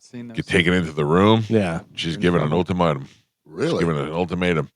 You can go to jail, or we can figure out something else. Oh, yeah, that's fake. Yeah, it's all fake. It's totally fake. It's all fake, but it's. I like I it. mean, it's. I got to tell you, it's really terrible if it's not fake. Somebody's got to explain to me Dancing Bear. Yeah. Dancing Bear. Obviously, there are plants in there. Right. There are Right. people that not are, all of them. right? So the idea is, I looked into this. In England, Did some research. in Australia, Yeah, right? okay. Australia, Uh-huh. they would have the men's like Chippendale show, Mhm. and they found that the women were being more interactive. Okay, Oh, I can tell you from years of experience of we used to have ladies' night, right. and we would have the male dancers. Any strip club I have ever been in, guys are like, here's some money. Here you go, whatever. There's some guys get a lot of control and out immediately. Women would come in and we'd be setting them up with free drinks. It was free drinks from 8 to midnight. Right. Yep. So 4 hours of free drinks. How is the club making any money? Cover charge. Oh, okay. Yeah, you're never drinking as much as we charge you to get in. But anyway, so they would be in getting primed up. Dancers would come out, and it was so funny because they would get there and they'd be like, "Oh, there's male dancers. Oh. I don't know. Yeah. Do you want to stay? Is this a free drink? Okay, free drink. Okay, I'll have it. I'll maybe like one or two or something like that." Cut to an hour and a half later. Show me your give it to me. He's grabbing and doing everything. Women get out of control. Yeah, they do. Out of Because- control. because we don't get it that much. You know what I mean? Like there's not like women's strip clubs or male strip I clubs know, but everywhere. The funny thing about that, and women still do not understand this concept. Yeah, I know exactly what If you're you saying. want to have sex with a guy, tell him he will have sex with you. That's just how it works. Like, women think that I had a smoke show of a girl was like, that guy's cute. Do you think he would go out with me? And I go, I'm going to punch you in your face. Yeah. I go, are you kidding me? I go, of course he'll go out with you. I go, I don't even care if he has a wife at home. He'll go out with you. Yeah. I mean, there's a lot of that. That's the other thing. Like Carmen is also like my wife's inside now doing work. If she came to me at 10:30 and said, I have a break between 10:30 and 11, let's do it. I'd be like, okay. Yeah. If I wanted to do it to her, she'd already start thinking of the million excuses of why she can't do it. Yeah. You know what I mean? That's the difference between men and women. My ex-wife and my biggest pet peeve is to be woken up. Like I don't like it. It's when I get to sleep and you wake me up, I'm just not a good person. Yeah. Like I don't like to be woken up. The only thing is sexy time. If you wake me up for sexy time, that's all good. But anything else, like the house could be on fire. Right. Just put it Let out. me burn. Put it Yeah. out. Oh, put it out. Don't Tell me bother about it later. You know what I mean? Like Yeah. I'm asleep. Yeah. I mean, I feel that, but it's just, I don't know. It's just girls have the way upper hand advantage on that for sure. So you were explaining, you did some research. So the dancing bear thing, whatever, they have the stripper comes out. The girls in the club, they would sign waivers to be filmed in the club because they had to film the dancers, right? So then they realized that the action was on the girls, and then the girls started taking it one step further. And then they were like, what if we do this and we set it up, or we put in some, and so they went down to Mexico and they put in some porno girls or some girls that weren't porno but that knew that they were going to do interaction. Right. There's like 50 girls, 5 of them are plants that are going to start doing something and hope the other joins in. And then they give them bonuses based on performance. So if you're doing, you get more than if you do this. And then if you're the last one, you get the more money. Yeah. So that's I don't know why they're wearing the bear head. I think that was just to make it. Well, that's different. just the one guy. He just comes in. Yeah, but it's not one guy. It's, no. But I'm saying like one out of the strippers, whatever. Right. Because this guy comes out and he has a luchador mask. This guy comes out, he doesn't have a mask. Yeah. You know. So yeah. But yeah, it's pretty wild. It's pretty wild. And I got to tell you, I can see that completely working. If you got a group of women, it's just women in there with the male dancer, and these two start doing it, this one who's not being paid to be there is going to be like, well, they're doing it, yeah, you know? Yeah. Get in on the action. You know what doesn't work for me at all, porn-wise, is Girls Gone Wild. Remember Girls Gone Wild? Yeah, of course. Yeah, I know you do. You shot half of it. The Girls Gone Wild girls are too young to me, and I have a daughter now, and that freaks me out. And they're also they're in the back room at Jammin's and all these places that I feel like I've hung out at before and seen it, and I'm like, it just doesn't. It's too much. Strip clubs, just for me now, I'm older, and it's sad for me. I don't know. I feel like I want to. I feel like I want to endure some of that sadness lately. Yeah, I feel like I've been dying to go to a strip club, but I really want to go out. I really want to go out crazy, but I feel like I need to go out of town to do that. That makes sense. Yeah, I feel like I can't do it here. It's going to end up somewhere. Siesta Key. Siesta Key. Siesta Key strip club? That's a good question. I don't know. Yeah, in Sarasota, I'm pretty popular too. That is true. I mean, I'd be willing to roll the dice. I'm just saying. I did some crazy strip club stuff with Crazy Eye Tommy back in the day. When we went down, we went to that Peekaboo Lounge, which is the one that's just like a long room. We had a ball there. There's also, what's the other famous one that we went to? But we did the car wash there. It's like the really Cheetah Lounge. And then there was another one that he took us to, and all Gold good Club. times. What's that? Gold Club? I don't remember. No, Gold Club's out there in Adamo. So, but Gold Club was good too. Yeah. We did the car wash there. We did the car wash there. We did a live gig there one time. Yeah, it was fun. I used to be a strip club guy. Yeah. But then when I look back at it, like a lot of my brothers that I went with, like one time Broderick Thomas goes, "Let me take you to the I don't know, Dollhouse, I think. What's Dollhouse? Something like that. So I go, all right. So we go there and we sit down, and on everything I love, I'm 57. I don't think I've ever spent $300 in any club. Right. Like not even a club, nothing. Okay. Right. Broderick pulled out bills, and he had to have laid $10,000 on the table. Yeah, and he just told the girls, just dance and take a 20. So literally the whole night, every girl was on our table, and everybody else was hating us. Yeah. But now you're broke, though. You spent $10,000 that night, and probably every other night. But now you're broke. And That's the thing. nothing. If you have money, strip clubs are fun. You know what I mean? But if you don't have money, or you're someone who doesn't like to spend money like that, it's not as much fun.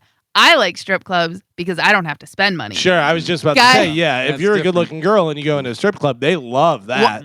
One, the girls love me because they rather dance on me than Sure. all the other creeps. And then from that, guys will give me their money to give to the girls so they keep dancing on Right, me. right. So, like, when I go to the strip club, I may buy one drink at most. And then the rest of the time, everyone's just buying me stuff or handing me money to give to the girls. It's a win-win. Yeah. I brought my ex to one in St. Martin, and like my ex is very reserved, you know. Yeah. And I got her a dance. We had some good sex that night. Really? Yeah. Like women, like I don't like women, but they like them. They like women. Yeah. All women like women. I'm sorry, they do. I don't know, man. They do. They do. If my wife does, she's really holding She's it just back. fighting it. She might be. They're really fighting. I wish she would let it run. Let it eat. You got the glove on your shirt there? The glove, yes. Yeah. It's a brand of marijuana. Oh, really? At Cookies, yes. Does he own it? He does not. Oh, Who's just using his likeness? Gary Payton. Yeah, it happens. All right, we got to take a break. If you'd like to get through and be a part of this show, 800-771-1025 are the phone numbers, 800-771-1025. I'll tell you right now, after we left Whiskey Willie's, I would have went straight to a strip club that night if there was one nearby. I couldn't There's get nothing- home. I couldn't get home fast enough. Really? Well, listen, I don't drink anymore. Yeah. And I'm sober as a judge. And everybody around me is a little drunk. I had Yeah. to literally Not grab me. not Pap. Thank you. I literally grabbed Nicole's hand Yep. and drug her out. You had to. Like I drug her out. Yeah. Because she was going to be there. She would have still been there. Yeah. I would have hung out with her. Yeah, Yeah. she's fun, but I would've- not at 12 o'clock though. I'm ready to go to sleep. I'm not afraid of Dizzy being mad at me for a couple of days. Oh, I'm just kidding. Yeah, it was good. And thank you for coming out, and thank you to everybody else My who came pleasure. out It was as fun. well. It was a good time. Let's take a quick break. It's the Mike Calta Show. This is 102.5 The Bone. Ian Beckles is here with us. Gio is not here. You know what Gio is today? Yeah, he's having his rear end Yep. reupholstered. He's having his colonoscopy checked. Have you done that yet? Back, I had the thing. Yeah, I'm good though. I feel like you're blowing it off. I feel like you're not. No, I I've feel had like- it once. I had it once. You had a colonoscopy? Yes. Okay. The whole 9 yards. Yes. All right. And how bad? No, it was a couple little polyps or something, but everything was cool. Right. And then they're like, "You got to get it again," and I'm good. I'm good. That's what you told the doctor. Yeah, I'm Yeah. good. Okay, just All checking. right.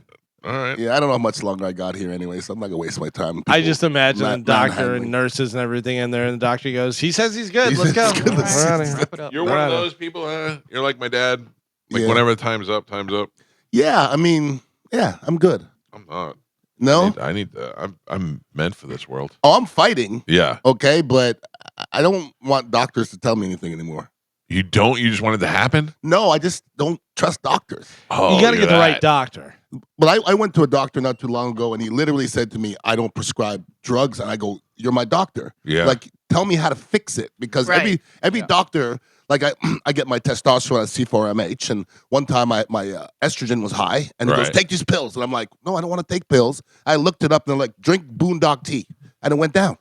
So why Really? don't you tell me to drink Boondock tea? Because Like, they don't there's- know what boondock tea is. Yeah, because the But that's the- doctor's that's gonna. the thing. Like there's natural ways to cure a lot of these things, but doctors don't get paid off that. They Correct. get paid off of what they prescribe. They don't want to So- cure you. They want to Yeah. treat you. Yep. Exactly. So unless you're going to give me a natural remedy first to try, like I want to try something natural first. If that doesn't work, then we'll go to the second step. But if the first thing out of your mouth is try these drugs, take this pill, My you're not doctor, a doctor. Carmen, You're not a doctor. who I love and drive to Sarasota to see all the time. For my wife has high cholesterol, and his first suggestion to her was red yeast rice. Was not cholesterol Right. medication. Was red yeast rice because That's- that lowers cholesterol, and she has it strictly from her father. You know, from her hereditary, because she works out and she eats right and all that, and yet she still has her cholesterol's higher than mine. Right. But that's a good doctor. Yeah. Like if you go to a doctor and their first thing is, like if you say I can't sleep and their first thing is take this pill, they're not helping you Yep. at all. They're making you worse, or they're just keeping you sick, basically. right, Because right. no money in the cure. Nope. yeah, First thing they should ask you is, "How's your diet?" That's the first thing they should ask. Yeah. you. Okay. Because you know, everybody Sometimes they talks don't have about to ask. Alzheimer's. Alzheimer's is just diabetes. Right. That's In all the it is. brain. So Yep. if you stop eating sugar, it will go away or it won't happen. Yeah. So we're doing it to ourselves. I heard a statistic the other day. They said under Lincoln, the average American ate 1 pound of sugar a year, and now A year. 200. Wow. Yeah.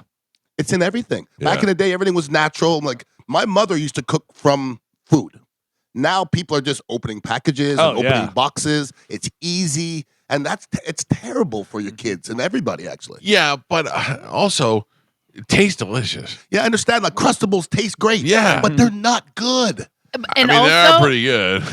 but also the thing, like if you start cooking your own food, you'll realize how terrible like fast food is, because like once you start making your own food and your own seasonings and this and that, it hurts my stomach to go out to eat. I rather just eat at home. I Even will for give you that. I'll give convenience you, sometimes if I don't eat out for a while, everything tastes salty to me. Sure. Yeah. Oh yeah. But And if if you you cut back on your salt and then you start eating something, or you're like, how did I ever eat this before? Right. Well, there was a time where I ate fast food on the regular, okay? But I would never eat an apple or blueberries. Yeah. But then when I cut it out and I cut out a lot of sugar, blueberries taste great. Yeah. You know, yeah. but if you're eating fast food, you're not going to eat blueberries. It's not going to no. happen. I'd rather take a Whopper over a Yeah, blueberry. well, listen, a Whopper is better than blueberries, yeah. but not for that long though, because you'll be gone. That's the truth. You can eat blueberries for longer. Correct. Yeah. Oh, this is the depressing show. I'm not about to go cut Whopper out of my diet for blueberry. 800-771-1025 are our phone numbers. Just out of curiosity, would you pay anything to meet or greet Corey Feldman? No. I would actually pay for him to stay away from me. Oh. So the meet and greet with the girl with Chris Brown that I was telling you about, Right. did you hear about that? I did not. So Chris Brown Carmen was telling us, does these meet and greets where he'll do poses and do piggyback rides, all that stuff. mhm. So he took this one picture with this girl where he was choking her out, and she's at my hottest. Like, she's like, that's my type of hot girl. And I sent them a picture and showed it to him. My wife told me that cost how much? To do a meet and greet with him and get a picture and stuff, I'm going to say probably. Couple grand, probably. Yeah, because it's him, I'll say, let's say 500. All right. What would you have Couple said? grand. Carmen? $5,000. 1,500. 1,200. Still a 1,200. lot of money for a picture. Yeah. And think about how many $1,000. people are in that line. There's You know what I mean? no Like it's one- not just one or two. There's no one in the world I would pay Anyone wants to $1,200. take a picture of me choking them at the Yeah. Yeah. $12? pony up, $12. Yeah. I'm Yeah. good. I mean, I don't think there's anyone in the world that I would take. I would maybe, like, I almost paid $1,000 to take a picture with Al Pacino, but it was also like a dinner in Miami and a whole big like gala kind of thing. $1,200, you're going to have to get John Bonham back from the dead Right. and have a whole picture with me with Led Zeppelin, and they have to play at least 5 songs. I would not. You know I what I would mean? not pay to take a picture of Paul McCartney. No. $1,200. No. Just a picture. If you maybe you spend a night or a dinner or something like that. Right, like the Pacino thing, there was a bunch of other stuff that came with it, and at the end of the night, you also get to take a picture with Al Pacino. So that was the key thing, and I don't know that I didn't do it. But it's $1,200. Like they sell the VIP thing, whatever. So was that like tickets to a show, 2 tickets to the show? You get a meet and greet, you get a picture with them, and you get like commemorative, this and that, whatever. Maybe don't there's a know. whole package there. Yeah, even that though. Yeah. Listen, I don't care about Chris Brown, so that's No, not for me. But I'm trying to think of who would there be that we may even consider like. if you got a chance to have dinner with somebody, who would you pick? Anybody? David Letterman. David Letterman's been one of good my ones that I'd like to sit down I with. got to tell you, I love Letterman. I think that dinner is terrible. I think I could talk to him about. I think I could pull some stuff out of him. Yeah. I think I would like that. Maybe Howard Stern. I think Howard Stern might be worse than David Letterman. Yeah, maybe he would not want to talk. He doesn't seem like an open guy to me. But I mean, I feel like if you're paying for it, they would be expecting to have to do some. I don't always work like that. I gotta tell you, I think Jimmy Page tells you a lot of stories. He seems like it. I think he's a friendly guy, and I think you have a good conversation with him, and he I know looks who like my a pick wizard. is. Who? Rick Rubin.